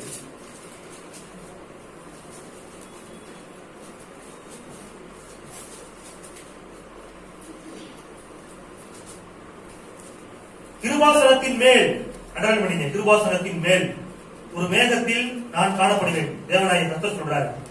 ஆதலால் உன் சகோதரனாகிய ஆரோன் சாகாதபடிக்கு, அண்டர்லைன் பண்ணீங்க, சாகாதபடிக்கு பரிசுத்த ஸ்தலத்திலே திரைக்கு உட்புறத்தில் இருக்கிற பெட்டியின் மேலுள்ள கிருபாசன மூடிக்கு முன்பாக சகல வேளைகளிலும் வர வேண்டாம் என்று அவனுக்கு சொல். கர்த்தர் சொன்னார் மோசேட்ட. ಕರ್ತನು ಮೋಶೆ ಬಳಿ ಹೇಳುತ್ತಾರೆ, கிருபாசனத்தில் நான் நடந்த நேரத்தில் அடிக்கடி உள்ள வர வேண்டாம் சொல்லு. ಯಾವಾಗಲೂ ಒಳಗಡೆ ಬರಬೇಡ ಅಂತ ಹೇಳು. ಕೃಪಾಸನದ ಬಳಿ பரிசுத்தலத்தின் திரைக்கு உட்புறத்தில் அடிக்கடி வர வேண்டாம் சொல்லு அவனை, ஆரோன. ಆ ಮಹಾಪರಿಶುದ್ಧ ಸ್ಥಳದೊಳಗೆ ಯಾವಾಗಲೂ ಬರಬೇಡ ಅಂತ ಹೇಳು ಆರೋನನನ್ನು. ಬಂದ್ರೆ ಏನಾಗುತ್ತದೆ? செத்து போயிடுவான். ಸತ್ತು ಹೋಗ್ಬಿಡ್ತಾನೆ. கர்த்தர் எச்சரிக்கிறார். ಕರ್ತನು ஆரோன் யாரு? ಆರೋನನು ಯಾರು? ஆசாரியர். ಅವನು ಯಾಜಕ, தேவனுக்கு ஊழியம் செய்கின்றவன், ದೇವರಿಗೆ ಸೇವೆಯನ್ನು ಮಾಡುವವನು, மேன்மேல ஸ்தானத்தில் இருக்கிறான். அவனே ஆண்டவர் எச்சரிக்கிறாரு. ಅವನನ್ನೇ ದೇವರು இதெல்லாம் ಎಚ್ಚರಿಸುತ್ತಾರೆ. அந்த பாவத்தின் விளைவை காமிப்பதற்காக தேவன் சொன்ன அந்த காரியம் பாருங்க. ಇದು ಪಾಪದ ಒಂದು ಕಾರ್ಯವನ್ನು ತೋರಿಸುವುದಕ್ಕಾಗಿ ದೇವರು ಹೇಳಿದಂತಹ ಕಾರ್ಯ ನೋಡಿ. என்ன பார்த்தோம்? கிருபாசனத்துக்கிட்ட வராத, ಕೃಪಾಸನದ ಬಳಿ ಬರಬೇಡ, வந்தா செத்துருவ, ಬಂದ್ರೆ ಸೆಟ್ಬಿಡ್ತಿ, பயத்தோடு இரு. ಭಯದಿಂದಿರು. இதோட ಹೇಗಿರ್ಬೇಕು? பயத்தோடு இதுதான் பழைய ஏற்பாடு. ಭಯದಿಂದಿರೋದು ಇದೇ ಹಳೆಯ ಒಡಂಬಡಿಕೆ. பழைய ஏற்பாட்டுல ஆட்டுக்குட்டி ரத்தம் தான் இருந்துச்சு. ಹಳೆಯ ಒಡಂಬಡಿಕೆ ಕುರಿಮರಿಯ ರಕ್ತವಿತ್ತು. ஆட்டுக்குட்டி ரத்தம் கிருபாசனம் மீது தெளிக்கப்பட்டது. ಕುರಿಮರಿಯ ರಕ್ತವನ್ನೇ ಆ ಕೃಪಾಸನದ ಬಳಿ ಚಿಮ್ಮಿಸಲ್ಪಟ್ಟಿತ್ತು. புதிய ஏற்பாட்டுல ಇವತ್ತು ಹೊಸ ಒಡಂಬಡಿಕೆ இயேசுவின் ரத்தம் கிருபாசனத்தின் மீது தெளிக்கப்பட்டிருக்கிறது. ಯೇಸುವಿನ ರಕ್ತ ಕೃಪಾಸನದ ಬಳಿ ಚಿಮ್ಮಿಸಲ್ಪಟ್ಟಿದೆ. ஹalleluya. ஹalleluya. வசனம் இப்படி மாறி அப்படியே வாசிங்க. எடுத்து எபிரேயர் ಇಬ್ರಾಯದವರಿಗೆ 4ஆம் அதிகாரம் 4ನೇ ಅಧ್ಯಾಯ 16வது வசனம். 16ನೇ ವಾಕ್ಯ. எபிரேயர் 4:16. ಹೀಬ್ರೂಸ್ 4ನೇ ಅಧ್ಯಾಯ 16ನೇ ವಾಕ್ಯ. ஹீப்ரு 4:16 எழுதுறீங்களா? ஹீப்ரு 4:16. ಆದ್ದರಿಂದ ನಾವು ಕರುಣೆಯನ್ನು ಹೊಂದುವಂತೆಯೂ ಆತನ ದಯೆಯಿಂದ ಸಮಯೋಚಿತವಾದ ಸಹಾಯವು ನಮಗೆ ದೊರೆಯುವಂತೆಯೂ ಧೈರ್ಯದಿಂದ ಕೃಪಾಸನದ ಮುಂದೆ ಬರೋಣ. ஹalleluya. ಹalleluya. ஆதலால் நாம் இரக்கத்தை பெறவும், ನಾವು ಕರುಣೆಯನ್ನು ಹೊಂದುವಂತೆಯೂ. பழைய ஏற்பாட்டுல கிருபாசனத்தண்ட சேர்ந்தா தண்டனை, ಹಳೆಯ ಒಡಂಬಡಿಕೆಯಲ್ಲಿ ಕೃಪಾಸನದ ಬಳಿ ಸೇರಿದರೆ ಏನು? ದಂಡನೆ. ஏற்ற சமயத்தில் சகாயம் செய்யும் உதவி செய்யக்கூடிய ಆದರೆ ಇಲ್ಲಿ ಕರುಣೆ. பயத்தோடு இருக்கணும். உள்ள அவங்க சாகாதத்துக்கு எச்சரிக்கையா இருக்க சொல்லு அப்படின்னு சொல்லிட்டு ஆண்டவர் எச்சரிச்சாரு. ಭಯದಿಂದ ಇರಬೇಕು ಅಂತ ಹೇಳಿ ದೇವರು ಎಚ್ಚರಿಸಿದರು. ஆனா இங்க சொல்றது தைரியமாய் கிருபாசனத்தண்டே சேர கடவோம். ಆದರೆ ಹೊಸ ಒಡಂಬಡಿಕೆಯಲ್ಲಿ ನಾವು ನೋಡುವುದಾದ್ರೆ ಧೈರ್ಯವಾಗಿ ಕೃಪಾಸನದ ಮುಂದೆ ಬರೋಣ. ஹalleluya. ஹalleluya. இந்த தைரியம் எப்படி உண்டானது? ಆ ಧೈರ್ಯ ಹೇಗೆ ಉಂಟಾಯಿತು? இயேசு கிறிஸ்துவின் ரத்தத்தினால் உண்டானது. ಯೇಸು ಕ್ರಿಸ್ತನ ರಕ್ತದ ಮೂಲಕವಾಗಿ உங்களுடைய ಉಂಟಾಯಿತು. பரிசுத்த ஜீவியத்தினால் அல்ல, ನಿಮ್ಮ ಒಂದು ಪರಿಶುದ್ಧತೆಯಿಂದ ಅಲ್ಲ, இயேசு உங்களுக்காக சிந்திய ரத்தத்தினால் உண்டானது. ಯೇಸು ನಿಮಗಾಗಿ ಸುರಿಸಲ್ಪಟ್ಟ ರಕ್ತದ ಮೂಲಕವಾಗಿ ಉಂಟಾಯಿತು. அங்க சொன்னாரு, ಅಲ್ಲಿ ಹೇಳಿದರು, உள்ள வந்தா செத்துருவ, ಒಳ್ಳೆಗೆ ಬಂದ್ರೆ ನೀನು ಸತ್ಬಿಡ್ತಿ, இங்க நீ தைரியமா வாழ்ற. ಇಲ್ಲಿ ನೀನು ಧೈರ್ಯವಾಗಿ ಬಾ ಅಂತ ಹೇಳ್ತಾರೆ. இறக்கத்தை பெறதுக்கு வான்னு சொல்றாரு. ಕರುಣೆಯನ್ನು ಹೊಂದಿಕೊಳ್ಳಲು ಬಾ ಅಂತ ಹೇಳ್ತಾರೆ. இங்க இறக்கமே கிடையாது, உள்ள போட அவுட்டு. ಅಲ್ಲಿ ಕರುಣೆಯೇ ಇಲ್ಲ, ಒಳಗಡೆ ಹೋದ್ರೆ ಔಟು. ஆனா புதிய ஏற்பாட்டுல ಆದ್ರೆ ಹೊಸ ಒಡಂಬಡಿಕೆಯಲ್ಲಿ எப்பொழுதும் நாம் தேவனை அணுகலாம். ಯಾವಾಗಲೂ ನಾವು ದೇವರನ್ನು ನಾವು ಸಂಪರ್ಕಿಸಬಹುದು. இயேசு கிறிஸ்துவின் ரத்தம் அந்த சாக்கியத்தை நமக்கு உண்டு பண்ணி வைத்திருக்கிறது. ಯೇಸು ಕ್ರಿಸ್ತನ ರಕ್ತವು ಆ ಸಾಧ್ಯತೆಯನ್ನು ನಮಗೆ ಉಂಟು ಮಾಡಿದೆ. ஆமென். ಆಮೆನ್. பழைய ஏற்பாட்டுல ಹಳೆಯ ಒಡಂಬಡಿಕೆಯಲ್ಲಿ நடுக்கத்தோடு தேவனை சேவியுங்கள். ನಡುಗುತ್ತಾ ದೇವರಲ್ಲಿ ಉಲ್ಲಾಸಿಸಿರಿ. புதிய ஏற்பாட்டுல ಹೊಸ ಒಡಂಬಡಿಕೆಯಲ್ಲಿ தைரியமாய் கிருபாசனம் அண்டை கிட்டி சேருங்கள். ಧೈರ್ಯದಿಂದ ಕೃಪಾಸನದ ಮುಂದೆ ಬರೋಣ. அல்லேலூயா. ಹಲ್ಲೆಲೂಯಾ. விலையேற பெற்ற ரத்தத்தை சிந்தி நம்மை மீட்டெடுத்திருக்கிறார். ಬೆಲೆ ಬಾಳುವಂತಹ ರಕ್ತವನ್ನು ಸುರಿಸಿ ನಮ್ಮನ್ನು ಬಿಡಿಸಿಕೊಂಡಿದ್ದಾರೆ. அல்லேலூயா. ಹಲ್ಲೆಲೂಯಾ. உணர்வு நம்மளுக்கு இருக்குன்னு பாருங்க. ಈ ಒಂದು ತಿಳುವಳಿಕೆ ನಮ್ಮಲ್ಲಿ ಇರಬೇಕು ನೋಡಿ. இந்த உலகம் நம்மளை எப்படி பார்க்கிறது முக்கியம் கிடையாது. ಈ ಲೋಕ ನಮ್ಮನ್ನ ಯಾವ ರೀತಿಯಾಗಿ ನೋಡ್ತದೆ ಅನ್ನುವಂಥದ್ದು ಮುಖ್ಯ ಅಲ್ಲ. இந்த உலகம் நம்ம பாக்கெட்ல இருக்கிற பணத்தை வச்சும் நம்ம சொசைட்டில இருக்கிற நிலைமையை வச்சுதான் நம்மள வந்து விலையேற பெற்றவர்களா பார்க்கும். ಈ ಲೋಕವು ನಮ್ಮಲ್ಲಿ ಇರುವಂತಹ ಹಣವನ್ನಿಟ್ಟು ನಾವು ಇರುವಂತ ರೀತಿಯನ್ನು ನೋಡಿ ಆ ಲೋಕವು ನಾವು ಬೆಲೆ ಬಾಳುವವರ ಇಲ್ವಾ ಅಂತ ನೋಡಿ ನೋಡುತ್ತದೆ. தேவன் அப்படி நம்ம எப்படி பார்க்கிறோம்? ಆದ್ರೆ ದೇವರು ನಮ್ಮನ್ನ ಆ ರೀತಿಯಾಗಿ ನೋಡುವವರಲ್ಲ. விலையேற பெற்ற ரத்தத்தாலே மீட்கப்பட்டவர்கள். ನೀವು ಅತಿ ಶ್ರೇಷ್ಠವಾದ ರಕ್ತದಿಂದ ಬಿಡಿಸಲ್ಪಟ್ಟವರು. தேவன் உங்களை விலையேற பெற்றவர்களாக பார்க்கிறார். ದೇವರು ನಿಮ್ಮನ್ನು ಅತಿ ಶ್ರೇಷ್ಠವಾದವರಾಗಿ ನೋಡುತ್ತಾರೆ. ஹalleluya. ஹalleluya. நீங்க உங்களை எப்படி பார்க்கறீங்கறது முக்கியம் கிடையாது. ನೀವು ಹೇಗೆ ನೋಡ್ತೀರಾ ಅನ್ನೋದು ಮುಖ್ಯವಲ್ಲ. தேவன் உங்களை எப்படி பார்க்கிறார்? ದೇವರು ನಿಮ್ಮನ್ನು ಹೇಗೆ ನೋಡುತ್ತಾರೆ அதுதான் முக்கியம் பாருங்க. ಅದೇ ಮುಖ್ಯ ನೋಡಿ ಪ್ರಿಯರೇ. விலையேற பெற்ற ரத்தத்தை சிந்தி உங்களை மீட்டெடுத்திருக்கிறார். ಅತಿ ಶ್ರೇಷ್ಠವಾದ ರಕ್ತವನ್ನು ಸುರಿಸಿ ನಿಮ್ಮನ್ನು ಬಿಡಿಸಿಕೊಂಡಿದ್ದಾರೆ. ஹalleluya. ஹalleluya. மகாபரிசுத்த தலத்துக்கு முன்பு என்ன இருக்குது? ಮಹಾಪರಿಶುದ್ಧ ಸ್ಥಳ ಮುಂದೆ ಏನಿದೆ? கிருபாசன சட்டி உள்ள போறதுக்கு முன்னாடி திரைசீலை இருந்தது. ಕೃಪಾಸನದ ಮುಂದೆ ಹೋಗುವ ಮುಂಚಿತವಾಗಿ ಏನಿತ್ತು? ಸ್ಕ್ರೀನ್ ತರ ಇತ್ತು. திரைசீலையை தாண்டி தான் கிருபாசனத்துக்குள்ள போக முடியும்.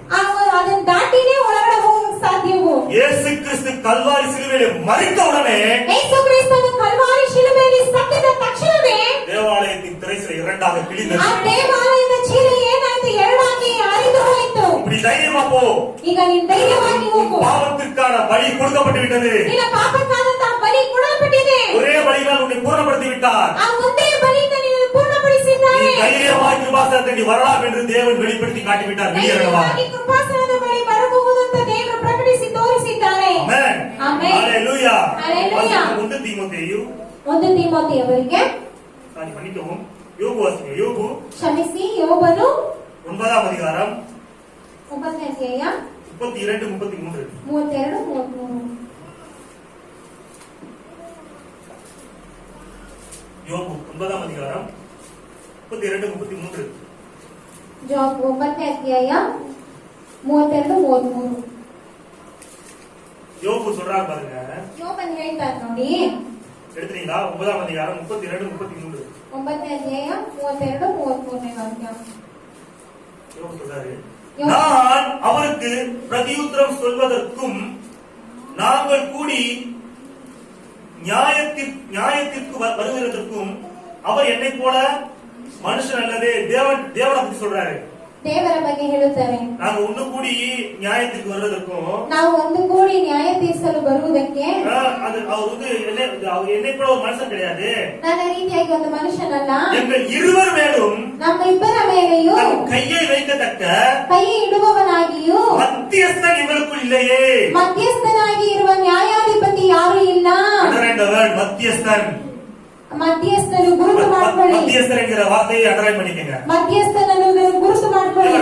யோபு வாழ்க்கையில நடந்த அந்த துன்பத்திற்கு துயரத்திற்கு 1000 காரணம் சொல்லலாம். ಯೋಬನ ಜೀವನದಲ್ಲಿ ನಡೆದಂತಹ ಸಂಕಟಗಳಿಗೆಲ್ಲ 1000 ಕಾರಣಗಳನ್ನು ಹೇಳಬಹುದು. பிசாசு அவன் வாழ்க்கையில செய்த கிரியைக்கு ಸೈತಾನನು ಅವನ ಜೀವನದಲ್ಲಿ ಮಾಡಿದ ஒரே பிரதான காரணம் சொல்றேன் பாருங்க. ಒಂದೇ ಕಾರಣ ಹೇಳ್ತೇನೆ ನೋಡಿ. யோபுக்காக பரிந்து பேச ஒரு மத்தியஸ்தன் இல்லை. ಯೋಬುಗಾಗಿ ಮಾತನಾಡಲು ಒಂದು ಮಧ್ಯಸ್ಥನಿಲ್ಲ. யோபுக்காக குற்றம் சாட்ட பிசாசு இருந்தால், ಯೋಬುಗಾಗಿ ಚಾಡಿ ಹೇಳಲು ಸೈತಾನನಿದ್ದನು. யோபுக்காக பரிந்து பேச மத்தியஸ்தன் இல்லை. ಯೋಬುಗಾಗಿ ಮಾತನಾಡಲು ಒಂದು ಮಧ್ಯಸ್ಥನಿಲ್ಲ. தேவனுக்கும் மனிதனுக்கும் நடுவே ஒரு மத்தியஸ்தன் பழைய ஏற்பாடு காலத்துல கிடையாது பாருங்க. ದೇವರಿಗೂ ಮನುಷ್ಯನಿಗೂ ನಡುವೆ ಹಳೆ ಒಡಂಬಡಿಕೆಯಲ್ಲಿ ಮಧ್ಯಸ್ಥನಿಲ್ಲ. யோபு சொல்றார், நீங்கள் இருவர் மேலும் கையை வைக்கத்தக்க மத்தியஸ்தன் இல்லை. ನಿಮ್ಮ ಇಬ್ಬರ ಮೇಲೆ ಕೈ ಇಡುವವನಾಗಿ ಮಧ್ಯಸ್ಥನ್ ಯಾರೂ ಇಲ್ಲ. தேவனை யார் தொட முடியும்? ದೇವರು ಯಾರು ಮುಟ್ಟಬಹುದು? பாவியாகிய மனுஷனால் பழைய ஏற்பாடு காலத்துல தேவனை தொட முடியாது. ಹಳೆ ಒಡಂಬಡಿಕೆಯಲ್ಲಿ ಪಾಪಿಯಾದ ಮನುಷ್ಯನು ದೇವರನ್ನು ಮುಟ್ಟಕ್ಕೆ ಸಾಧ್ಯ ಇಲ್ಲ. நம்ம தேவனை தொடணும் அப்படின்னா ಆಗ ದೇವರನ್ನು ಮುಟ್ಟಬೇಕಂದ್ರೆ அவர் யாரா இருக்கணும்? ಅವ್ರು ಯಾರಾಗಿರ್ಬೇಕು? ದೇವರಾಗಿ ಇರ್ಬೇಕು. அவர் தேவனை தொடரவராக இருக்கணும், மனுஷனை தொடரவராக இருக்கணும். ಅವ್ರು ದೇವರನ್ನು ಮುಟ್ಟುವವರಾಗಿ ಇರ್ಬೇಕು, ಮನುಷ್ಯನನ್ನು ಮುಟ್ಟುವವರಾಗಿ அப்படிப்பட்ட ಇರ್ಬೇಕು. மத்தியஸ்தன் இல்லை. ಆ ರೀತಿಯಾದ ಮಧ್ಯಸ್ಥನಿಲ್ಲ. இன்னைக்கு நமக்கு ஒரு மத்தியஸ்தன் இருக்கிறார். ಆದರೆ ಇವತ್ತು ನಮಗೊಂದು ಮಧ್ಯಸ್ಥನಿದ್ದಾನೆ. அவர் பேர் இயேசு. ಅವರ ಹೆಸರು ಯೇಸು. அவர் தேவனாகவும் இருக்கின்றார். ಅವರು ದೇವರಾಗಿ ಇದ್ದಾರೆ. அவர் மனிதனாகவும் இருக்கின்றார். ಅವರು ಮನುಷ್ಯನಾಗಿ ಇದ್ದಾರೆ. தேவகுமாரனாகவும் இருக்கின்றார். ಅವರು ದೇವಕುಮಾರನಾಗಿ அவர் ಇದ್ದಾರೆ. மனுஷகுமாரனாகவும் ಅವರು இருக்கின்றார். ಮನುಷ್ಯ ಕುಮಾರನಾಗಿ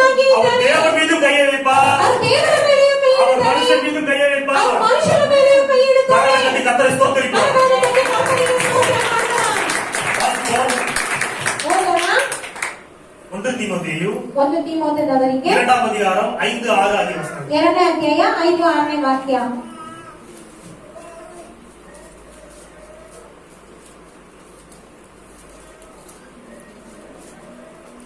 தீமோத்தேயு 2ஆம் அதிகாரம் 5, 6 ஆகிய வசனங்கள். 1 தீமோத்தேயுವರೆಗೆ 2ನೇ ಅಧ್ಯಾಯ 5 ಮತ್ತು 6ನೇ ವಾಕ್ಯ. தேவன் ஒருவரே, தேவனுக்கும் மனுஷருக்கும், தேவனுக்கும் மனுஷனுக்கும் மத்தியஸ்தரும் ஒருவரே.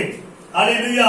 அல்லேலூயா. எல்லோரையும் மீட்கும் பொருளாக தம்மை ஒப்புக் கொடுத்த மனுஷனாகிய கிறிஸ்து இயேசு அவரே. அல்லேலூயா. யோபு சொல்றான், தேவனுக்கும் மனுஷனுக்கும் ரெண்டு பேரை கையை வைக்கிற அளவுக்கு ஒரு மத்தியஸ்தன் இல்லே ஏங்குகிறான். ಯೋಬನು ಹೇಳುತ್ತಾನೆ, ದೇವರಿಗೂ ಮನುಷ್ಯರ ಮೇಲೆ ಕೈ ಇಡುವುದಕ್ಕೆ ಯಾವುದೇ ಮಧ್ಯಸ್ಥ ಇಲ್ಲ ಅಂತ ಹೇಳುತ್ತಾರೆ. இங்க பவுல் சொல்றாரு, ಆದರೆ ಇಲ್ಲಿ ಪೌಲನು ಹೇಳುತ್ತಾರೆ, தேவனுக்கும் மனுஷனுக்கும் மத்தியஸ்தன் இருக்கின்றார், அவர் பேர் இயேசு. ದೇವರಿಗೂ ಮನುಷ್ಯನಿಗೂ ಮಧ್ಯಸ್ಥ ಒಬ್ಬನೇ ಇದ್ದಾರೆ, ಅವರ ಹೆಸರು ಯೇಸು. அல்லேலூயா. அல்லேலூயா. அல்லேலூயா.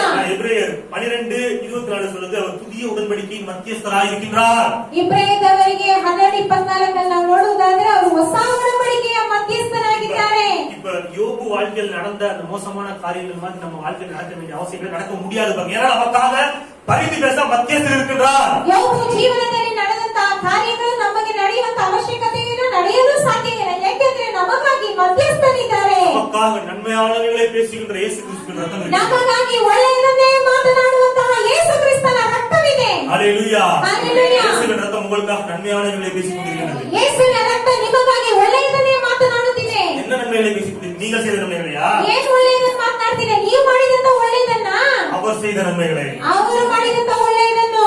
ஜெரோம் இங்கிருந்து நிமித்தம் நான் ரத்தம் சிந்தினேன். ಎಸ್ತರಿನ ಒಂದು ಅಪರಾಧಗಳಿಂದ ರಕ್ತವನ್ನು ಸುರಿಸಿದ್ದೇನೆ. ஜெரோமின் அக்கிரமங்கள் நிமித்தம் நான் காயப்பட்டேன், ನನ್ನ பாடுபட்டேன். ಒಂದು ಅಪರಾಧಗಳಿಂದ ಅವರು ಗಾಯಪಟ್ಟರು, ಪಾಡುಪಟ್ಟರು. ஜெரோம மன்னிங்க ಎಸ್ತರನ್ನು ಮನ್ನಿಸಿರಿ என்று எனக்காக இயேசுவின் ரத்தம் அனுதினமும் பரிந்து பேசிக் கொண்டிருக்கிறது. ಅಂತ ನನಗಾಗಿ ಯೇಸುವಿನ ರಕ್ತ ಅನುದಿನವೂ ಮಾತನಾಡುತ್ತಲೇ ಇದೆ. அதனால் நான் பிழைத்துக் கொண்டிருக்கின்றேன். ಆದ್ರಿಂದ ನಾನು ಬದುಕಿದ್ದೇನೆ. ஏதோ என்னோட பரிசுத்தத்தினால என்னோட நீதினால நான் படைக்கல. ಯಾವ ನನ್ನ ಪರಿಶುದ್ಧದಿಂದ, ನನ್ನ ನೀತಿಯಿಂದ ನಾನು ಬದುಕ್ತಿಲ್ಲ. இயேசு கிறிஸ்துவின் நீதினால் பிழைத்துக் ಯೇಸು ಕ್ರಿಸ್ತನ ನೀತಿಯಿಂದ ನಾನು ಬದುಕಿದ್ದೇನೆ. ஆமென். ஆமென். ஹalleluya. ಹಲ್ಲೆಲೂಯಾ. யோபு சொல்றாரு மத்தியஸ்தன் இல்லைன்னு சொல்றாரு. ಯೋಬನು ಹೇಳ್ತಾನೆ ಮಧ್ಯಸ್ಥನಿಲ್ಲ ಅಂತ. பவுல் சொல்றாரு மத்தியஸ்தன் இருக்கிறார் சொல்றாரு. ಪೌಲನು ಹೇಳ್ತಾರೆ ಮಧ್ಯಸ್ಥನಿದ್ದಾರೆ ಯೇಸು ಅಂತ.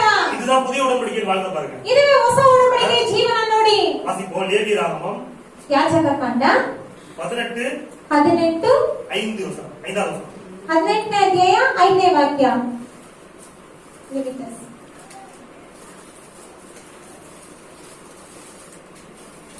லேவியராகமம் 18ஆம் அதிகாரம் 5வது வசனம். சரியா? ஆகையால் என் கட்டளைகளையும் என் நியமங்களையும் கை கொண்ட கடவீர்கள். அவைகளின்படி செய்கிறவன் எவனும் அவைகளால் பிழைப்பான். எழுதிக்கங்க, செய்கிறவர்கள் செய்கிறவன் பிழைப்பான். செய்கிறவன் பிழைப்பான். கட்டளையின்படி செய்கிறவன் பிழைப்பான். பழைய ஏற்பாட்டு வாழ்க்கை செஞ்சு பிழைக்கின்ற வாழ்க்கை. ಹಳೆಯ ಒಡಂಬಡಿಕೆಯ ಜೀವನ ಏನಂದ್ರೆ ಮಾಡಿ ಬದುಕುವಂತಹ ಒಂದು ಜೀವನ. அப்படியே வாசி கலாத்தியர். பழைய ஏற்பாட்டுல நியாயப்பிரமாணத்தின்படி செஞ்சாதான் பிழைப்பு அப்படின்னு இருந்துச்சு. ಹಳೆಯ ಒಡಂಬಡಿಕೆಯಲ್ಲಿ ಅಲ್ಲಿ ಧರ್ಮಶಾಸ್ತ್ರದಂತೆ ನಾವು ಮಾಡಿದರೆ ಮಾತ್ರ ನಾವು ಬದುಕುವುದು ಅನ್ನೋದಿತ್ತು. ஆனா யாருமே பிழைக்கல. ಆದ್ರೆ ಯಾರು ಬದುಕಲಿಲ್ಲ. எல்லாரும் என்ன பண்ணாங்க? ಎಲ್ಲರೂ ಏನ್ ಮಾಡಿದರು? எல்லோரும் பாவம் செய்து தேவ மகிமை இழந்து போனார்கள். ಎಲ್ಲರೂ ಪಾಪ ಮಾಡಿ ದೇವರ ಮಹಿಮೆಯನ್ನು ಕಳೆದುಕೊಂಡರು. அவர்களை மீட்கும்படியாகவும் இயேசு கிறிஸ்து என்ன பண்ணார்? பழைய ஏற்பாட்டு பரிசுத்தவான்கள் அவர்களை மீட்கும்படியாக தான் இயேசு என்ன பண்ணார்? கல்வாரி சிலுவையிலே மரணித்தார், பாதாளத்துக்கு இறங்கினார். ಅವರನ್ನು ಬಿಡಿಸಿಕೊಳ್ಳುವುದಕ್ಕಾಗಿ ಕಲ್ವಾರಿ ಶಿಲುಬೆಯಲ್ಲಿ ಮರಣ ಹೊಂದಿದರು, ಪಾತಾಳಕ್ಕೆ ಇಳಿದರು. வாசிங்க கலாத்தியர் 3ஆம் அதிகாரம் 11-14. ಗಲಾತ್ಯದವರಿಗೆ 3ನೇ ಅಧ್ಯಾಯ கலாத்தியர் 3:11 வசனம் போட்டு வாசிங்க. கலாத்தியர் 3:11. ಗಲಾತ್ಯದವರಿಗೆ 3ನೇ ಅಧ್ಯಾಯ 11ನೇ ವಾಕ್ಯ. நியாயப்பிரமாணத்தினாலே ஒருவனும் தேவனிடத்தில் நீதிமான்கிறதில்லை. நீதிமான் இருக்கிறது என்பது வெளியரங்கமா இருக்கிறது. ஏனெனில் விசுவாசத்தினாலே நீதிமான் பிழைப்பான் என்று எழுதியிருக்கிறது. ஹalleluya. பைபிள்ல 4 இடத்துல இருக்கு விசுவாசத்தினால் நீதிமான் பிழைப்பான் அப்படின்னு. ಸತ್ಯವೇದದಲ್ಲಿ 4 ಸ್ಥಳದಲ್ಲಿ ಬರೆದಿದೆ ವಿಶ್ವಾಸದಿಂದ ನೀತಿವಂತನು ಬದುಕುವನು. பழைய ஏற்பாட்டுல சொல்றாரு, ಹಳೆಯ ಒಡಂಬಡಿಕೆಯಲ್ಲಿ ಹೇಳುತ್ತಾರೆ நியாயப்பிரமாணத்தின்படி ಈ ಧರ್ಮಶಾಸ್ತ್ರದಂತೆ செஞ்சா பழப்ப அப்படின்னு. ಮಾಡಿದರೆ ಬದುಕುವಿ. இந்த புதிய ஏற்பாட்டிலே சொல்றாரு, ಹೊಸ ಒಡಂಬಡಿಕೆಯಲ್ಲಿ ಯೇಸು ಹೇಳುತ್ತಾರೆ, பவுலின் மூலமாக இயேசு எழுதுகிறார். ಪೌಲನ ಮೂಲಕವಾಗಿ ಯೇಸು ಬರೆಯುತ್ತಾರೆ. என்ன ಹೇಳ್ತಾರೆ? நியாய பிரமாணத்தை செய்யறதுனால என்ன பண்றது இல்ல, நீதிமான் ஆக்கப்படுகிறது இல்லை, விசுவாசத்தினாலே நீதிமான் பிழைப்பான். ಧರ್ಮಶಾಸ್ತ್ರದಿಂದ ನೀನು ನೀತಿವಂತನಾಗುವುದಿಲ್ಲ, ವಿಶ್ವಾಸದಿಂದ ನೀನು ಬದುಕುವಿ. செஞ்சு பிழைக்கிற வாழ்க்கை ಮಾಡಿ ಮಾಡಿ ಬದುಕುವಂತ ಜೀವನ பழைய ஏற்பாட்டு வாழ்க்கை. ಹಳೆಯ ಒಡಂಬಡಿಕೆಯ ಜೀವನ. விசுவாசித்து பிழைக்கின்ற வாழ்க்கை புதிய ஏற்பாட்டு வாழ்க்கை. ವಿಶ್ವಾಸಿಸಿ ಬದುಕುವಂತಹ ಜೀವನ ಹೊಸ ಒಡಂಬಡಿಕೆಯ ಜೀವನ. இயேசு எனக்காக செய்து முடித்த காரியங்களை விசுவாசித்து வாழ்கின்ற வாழ்க்கை புதிய ஏற்பாட்டு வாழ்க்கை. ಯೇಸು ನನಗಾಗಿ ಮಾಡಿ ಮುಗಿಸಿದಂತಹ ಕಾರ್ಯವನ್ನು ವಿಶ್ವಾಸಿಸಿ ಬಾಳುವಂತ ಜೀವನ ಅದು ಹೊಸ ಒಡಂಬಡಿಕೆಯ ಜೀವನ. ஹalleluya. ஹalleluya. பாருங்க பழைய ஏற்பாட்டுல ವಾಕ್ಯ ಇದೆ ನೋಡಿ, ಹಳೆಯ ಒಡಂಬಡಿಕೆ எழுதிக்கங்க. சங்கீதம் 57:2ல ಕೀರ್ತನೆಗಳು 50 எனக்காக யாவையும் செய்து முடிக்க போகிற தேவனாகிய உன்னதமான தேவனை நோக்கி நான் கூப்பிடுவேன். தாவீது சொல்றாரு, எனக்காக யாவையும் செய்து முடிக்க போற தேவனை நான் கூப்பிடுவேன் அப்படின்றாரு. ನನಗಾಗಿ ಎಲ್ಲವನ್ನು ಮಾಡಿ ಮುಗಿಸುವಂತಹ ದೇವರನ್ನು ನೋಡಿ ನಾನು ಮೊರೆ ಇಡುವೆ ಅಂತ ಹೇಳಿ ದಾವೀದನು ಹೇಳ್ತಾರೆ. ஆனா ஏன் சொல்றாரு? ಅದೇ ಯೇಸು ಹೇಳ್ತಾರೆ, கல்வாரி சிலுவையில ಕಲ್ವಾರಿಯ ಶಿಲುಬೆಯಲ್ಲಿ முடிந்தது, ಎಲ್ಲ ಮುಗಿಯಿತು, எல்லாவற்றையும் செய்து முடித்து விட்டார். ಎಲ್ಲವನ್ನು ಮಾಡಿ ಮುಗಿಸಿದ್ದಾರೆ. ஹalleluya. ஹalleluya. பாவத்திற்கான பரிகாரத்தை செய்து முடித்து ಈಗ விட்டார். ಪಾಪಕ್ಕಾದಂತ ಪರಿಹಾರವನ್ನು ಮಾಡಿ ಮುಗಿಸಿದ್ದಾರೆ. சாபத்தை அவர் ஏற்றுக்கொண்டு ஆசீர்வாதத்தை ஏற்படுத்தி வைத்து விட்டார். ನಿಮ್ಮ ಶಾಪವನ್ನು ಅವರು ಅಂಗೀಕರಿಸಿಕೊಂಡು ಆಶೀರ್ವಾದವನ್ನು ನಿಮಗೆ ಕೊಟ್ಟಿದ್ದಾರೆ. பரலோகத்திற்கு போக வேண்டிய வழியை உண்டாக்கி விட்டார். ಪರಲೋಕಕ್ಕೆ ಹೋಗಬೇಕಾದಂತ ಮಾರ್ಗವನ್ನು ಉಂಟು ಮಾಡಿದ್ದಾರೆ. நித்திய ஜீவனை ஏற்படுத்தி விட்டார். ನಿತ್ಯ ಜೀವನವನ್ನು ಉಂಟು ಮಾಡಿದ್ದಾರೆ. எல்லாவற்றையும் அவர் செஞ்சு முடிச்சிட்டார். ಎಲ್ಲವನ್ನು ಅವರು ಮಾಡಿ ಮುಗಿಸಿದ್ದಾರೆ ನೋಡಿ. ஹalleluya. ஹalleluya. கடைசியாக ஒரே ஒரு வசனத்தை மட்டும் வாசிப்போம். ಕಡೆಯದಾಗಿ ಒಂದೇ ಒಂದು ವಾಕ್ಯವನ್ನು ಓದೋಣ. உபாகமம் ಧರ್ಮೋಪದೇಶ ಕಾಂಡ 28வது அதிகாரம் 28ನೇ ಅಧ್ಯಾಯ 45, 48 ஆகிய வசனங்களை மட்டும் வாசிப்போம். 45, 48ನೇ ವಾಕ್ಯ. உன் தேவனாய கர்த்தர் உனக்கு விதித்த அவருடைய கற்பனைகளையும் கட்டளைகளையும் கைக்கொள்ளும்படி நீ அவர் சத்தத்திற்கு செவி கொள்ளாதபடினால் இந்த சாபங்கள் எல்லாம் உன்மேல் வந்து நீ அழியும் மட்டும் உன்னை தொடர்ந்து பிடித்து 48வது வசனம். சகலமும் குறைவுபட்டு பட்டினியோடு தாகத்தோடு நிர்வாணத்தோடும் கர்த்தருக்கு விரோதமாய் அனுப்பும் சத்துருக்களை சேமிப்பார். அழித்து தீரு மட்டும். ஹalleluya.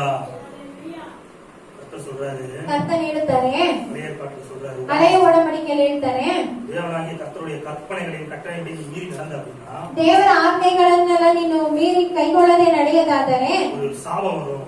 ಶಾಪ ಬರುತ್ತದೆ. பொருளாதார சாபத்தை பத்தி பேசுறாரு. ವಸ್ತು ಪ್ರಕಾರವಾದ ಶಾಪವನ್ನು ಕುರಿತಾಗಿ ಮಾತನಾಡ್ತದೆ என்ன ನೋಡಿ. சாபம்? ಯಾವ ಶಾಪ? சகலத்திலும் குறைவு. ಸಕಲದಲ್ಲೂ ನಿಮಗೆ ಕೊರತೆ, பட்டினி, ಹಸಿವು, தாகம், ಬಾಯಾರಿಕೆ, நிர்வாணம், ಬಟ್ಟೆ ಏನು ಇಲ್ಲದೆ சத்துருக்களை சேமிப்பார். ಶತ್ರುಗಳನ್ನು ಸೇವೆ ಮಾಡುವುದು, கொள்ளாத மனிதனிடத்திலே ஒப்பு கொடுக்கப்படுகிறது. ದುಷ್ಟ ಮನುಷ್ಯನಿಗೆ ಒಪ್ಪಿಸಿಕೊಡಲ್ಪಡುವುದು. இந்த வார்த்தையை, இந்த வசனத்தை ಈ ವಾಕ್ಯವನ್ನು இயேசு கல்வாரி சிலுவையிலே நமக்காக ஏற்றுக்கொண்டார். ಯೇಸು ಕಲ್ವಾರಿ ಶಿಲುಬೆಯಲ್ಲಿ ನಮಗಾಗಿ ಎತ್ತಿಕೊಂಡರು. ஹalleluya. ஹalleluya. ஹalleluya. ஹalleluya. சிலுவை சுமந்து செல்லும் பொழுது பட்டினியோடு சுமந்தார்.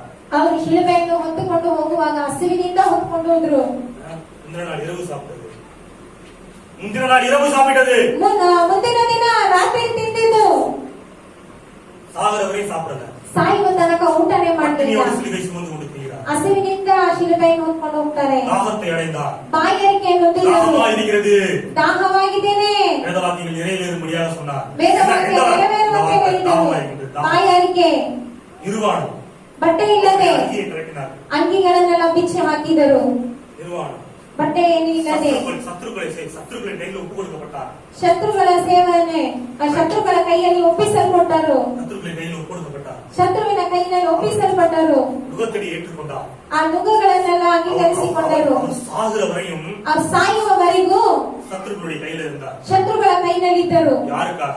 ಯಾರಿಗಾಗಿ? உங்களுக்காக, எனக்காக, ನಿಮಗಾಗಿ, ನನಗಾಗಿ. கல்வாரி சிலுவையிலே ಆ ಕಲ್ವಾರಿಯ ಶಿಲುಬೆಯಲ್ಲಿ சகலத்திலும் குறைவுபட்டார். ಅವರು ಸಕಲದಲ್ಲಿ ಪಡೆಯಲ್ಪಟ್ಟರು. பட்டினி ஏற்றுக்கொண்டார். ಹಸಿವು ಅಂಗೀಕರಿಸಿಕೊಂಡರು. தாகத்தை ஏற்றுக்கொண்டார். ಬಾಯಾರಿಕೆ ಆದರು. நிர்வாணத்தை ஏற்றுக்கொண்டார். ಬಟ್ಟೆ ಇಲ್ಲದೆ ಆದರು. சத்துருக்கள் தன்னை தாக்குவதற்கு அனுமதி கொடுத்தார். ಶತ್ರುಗಳು ತನ್ನನ್ನು ತಾಗಿಸುವುದಕ್ಕೆ ಅನುಮತಿ ನೀಡಿದರು.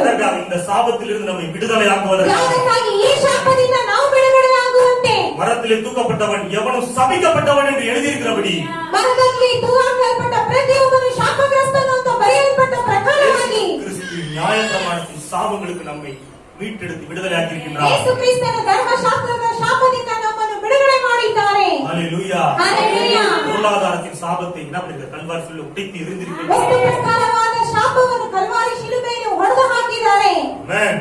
ಆಮೆನ್. ஹalleluya. ஹalleluya. ஹalleluya. ஹalleluya. இவ்வளவு பெரிய காரியங்களை நாம் நடத்திருக்கிறோம். ಯೇಸು ಎಷ್ಟು ದೊಡ್ಡ ಕಾರ್ಯಗಳನ್ನೆಲ್ಲ ನಮಗಾಗಿ ಮಾಡಿದ್ದಾರೆ. நம்மை நீதிமானாக்க ನಮ್ಮನ್ನು ನೀತಿವಂತರಾಗಿ ಮಾರ್ಪಡಿಸಲು பாவமானார். ಅವರು ಪಾಪರಾದರು. நம்மை பரிசுத்தவனாக்க ನಮ್ಮನ್ನು ಪರಿಶುದ್ಧವಂತರಾಗಿ ಮಾಡುವಂತೆ அவர் பலியானார். ಅವರು ಬಲಿಯಾದರು. நாம் ஆரோக்கியமாக இருக்க ನಾವು ಆರೋಗ್ಯವಾಗಿರುವಂತೆ அவர் வியாதியை ஏற்றுக்கொண்டார். ಅವರು ರೋಗವನ್ನು ಅಂಗೀಕರಿಸಿಕೊಂಡರು. நாம் நீடிய ஆயுளோடு வாழும்படியாக ನಾವು ದೀರ್ಘ ಆಯುಷ್ಯದಿಂದ ಬಾಳುವುದಕ್ಕಾಗಿ வாலிபத்தின் தொழுமையான பருவத்திலே தன்னை ஒப்புக் கொடுத்தார். ಯವನ ಒಂದು ವಯಸ್ಸಿನಲ್ಲಿ ತನ್ನನ್ನು ಒಪ್ಪಿಸಿಕೊಂಡರು. நாம் பரலோகம் போக வேண்டும் என்பதற்காக ನಾವು ಪರಲೋಕಕ್ಕೆ ಹೋಗ್ಬೇಕನ್ನುವುದಕ್ಕಾಗಿ அவர் பாதாளம் இறங்கினார். ಅವರು ಪಾತಾಳ ಇಳಿದರು. நம்முடைய தரித்திரத்தையும் அவர் சுமந்து தீர்த்திருக்கிறார். ನಮ್ಮ ಬಡತನವನ್ನು ಅವರು ಹೊತ್ತಿ ತೀರಿಸಿದ್ದಾರೆ. அவருடைய தரித்திரத்தினாலே இன்று நாம் ஐஸ்வர்யமானார். ಅವರ ಬಡತನದಿಂದ ಇವತ್ತು ನಾವು ಐಶ್ವರ್ಯವಂತರಾಗಿದ್ದೇವೆ. எவ்வளவு பெரிய சாக்கியத்தை பாக்கியத்தை இயேசு கிறிஸ்து கல்வாரி சிலுவை மூலமாக நமக்கு கொடுத்திருக்கிறார். ಇಷ್ಟೊಂದು ದೊಡ್ಡ ಒಂದು ಭಾಗ್ಯತೆ ಧನ್ಯತೆಯನ್ನು ದೇವರು ನಮಗೆ ಕಲ್ವಾರಿ ಶಿಲುಬೆಯ ಮೂಲಕವಾಗಿ ಕೊಟ್ಟಿದ್ದಾರೆ. தேவன் உங்கள் மீது அன்பாகவே இருக்கிறார். ದೇವರು ನಿಮ್ಮ ಮೇಲೆ ಪ್ರೀತಿಯಿಂದಲೇ ಇದ್ದಾರೆ. ஹalleluya. ஹalleluya. எவ்வளவு பெரிய சாக்கியம் பாக்கியம். ಎಷ್ಟು ದೊಡ್ಡ ಸಾಕ್ಯವು ಭಾಗ್ಯವು. தேவனுடைய சொந்த ஜனமாக நாம் மாறி இருக்கிறோம். ದೇವರ ಸ್ವಂತ ಜನರಾಗಿ ಮಾರ್ಪಟ್ಟಿದ್ದೇವೆ. நமக்காக பரிந்து பேச மத்தியஸ்தன் இருக்கிறார். ನಮಗಾಗಿ ಮಾತನಾಡಲು ಒಂದು ಮಧ್ಯಸ್ಥನಿದ್ದಾರೆ. தைரியமாக நாம் கிருபாசனத்தை கிட்டி சேர முடியும். ಧೈರ್ಯವಾಗಿ ನಾವು ಕೃಪಾಸನದ ಬಳಿ ಬರಬಹುದು. நம்முடைய பாவங்கள் சாபங்கள் வியாதிகள் கஷ்டங்கள் எல்லாத்தையும் அவர் கல்வாரி சிலுவையில் சுமந்து தீர்த்து விட்டார். ನಮ್ಮ ಪಾಪಗಳು ಶಾಪಗಳು ರೋಗಗಳು ಎಲ್ಲವನ್ನೂ ಕಲ್ವಾರಿ ಶಿಲುಬೆಯಲ್ಲಿ ಹೊತ್ತಿ ತೀರಿಸಿದ್ದಾರೆ. நாம் பாவியாக இருக்கும்போதே தேவன் நம் மீது அன்பு கூர்ந்தார். நாம் இதை வெளிப்பாடு தான் கிடையாது. ನಾವು ಪಾಪಿಗಳಾಗಿದ್ದಾಗಲೇ ದೇವರು ನಮ್ಮ ಮೇಲೆ ಪ್ರೀತಿ ಇಟ್ಟಿದ್ದಾರೆ ನೋಡಿ. தேவனுடைய உச்சகட்ட அன்பின் வெளிப்பாடு கல்வாரி சிலுவை. ದೇವರ ಪೂರ್ಣವಾದ ಒಂದು ಪ್ರಕಟಣೆ ಅದು ಕಲ್ವಾರಿಯ ಶಿಲುಬೆ. இந்த அன்பின் செய்தி உங்களை மாற்றும். ಈ ಒಂದು ಪ್ರೀತಿಯ ಸಂದೇಶ ನಿಮ್ಮನ್ನು ಮಾರ್ಪಡಿಸುತ್ತದೆ. ஹalleluya. ஹalleluya. இந்த மனநிலையோடு இருங்க. ಈ ಒಂದು ಮನಸ್ಸಿನಲ್ಲಿ எல்லாவற்றுக்கும் தீர்வு கல்வாரியிலே இருக்கிறது. ಎಲ್ಲಕ್ಕೂ ನಿಮಗೆ ಉತ್ತರ ಕಲ್ವಾರಿಯಲ್ಲಿದೆ. பூமி எங்கும் உள்ளவர்களே ಭೂಮಿಯಲ್ಲಿರುವವರೇ என்னை நோக்கி பாருங்கள், ನನ್ನನ್ನು ನೋಡಿರಿ, அப்பொழுது பிழைப்பீர்கள். ಆಗ ನೀವು ನಡುಗುವಿರಿ. எங்கே நோக்கி பார்க்க வேண்டும்? ಎಲ್ಲಿ ನೋಡಬೇಕು? கல்வாரியை நோக்கி பார்க்க வேண்டும். ಕಲ್ವಾರಿ ಶಿಲುಬೆಯನ್ನು ನೋಡಬೇಕು. அவர்கள் என்னை நோக்கி பார்த்தார்கள், பிரகாசம் அடைந்தார்கள், உன் முகங்கள் வெட்கப்பட்டு போகவில்லை. ಅವರು ನನ್ನನ್ನು ನೋಡಿದರು, ಪ್ರಕಾಶ ಹೊಂದಿದರು, ಅವರ ನಾಚಿಕೆಗೊಳಗಾಗಲಿಲ್ಲ.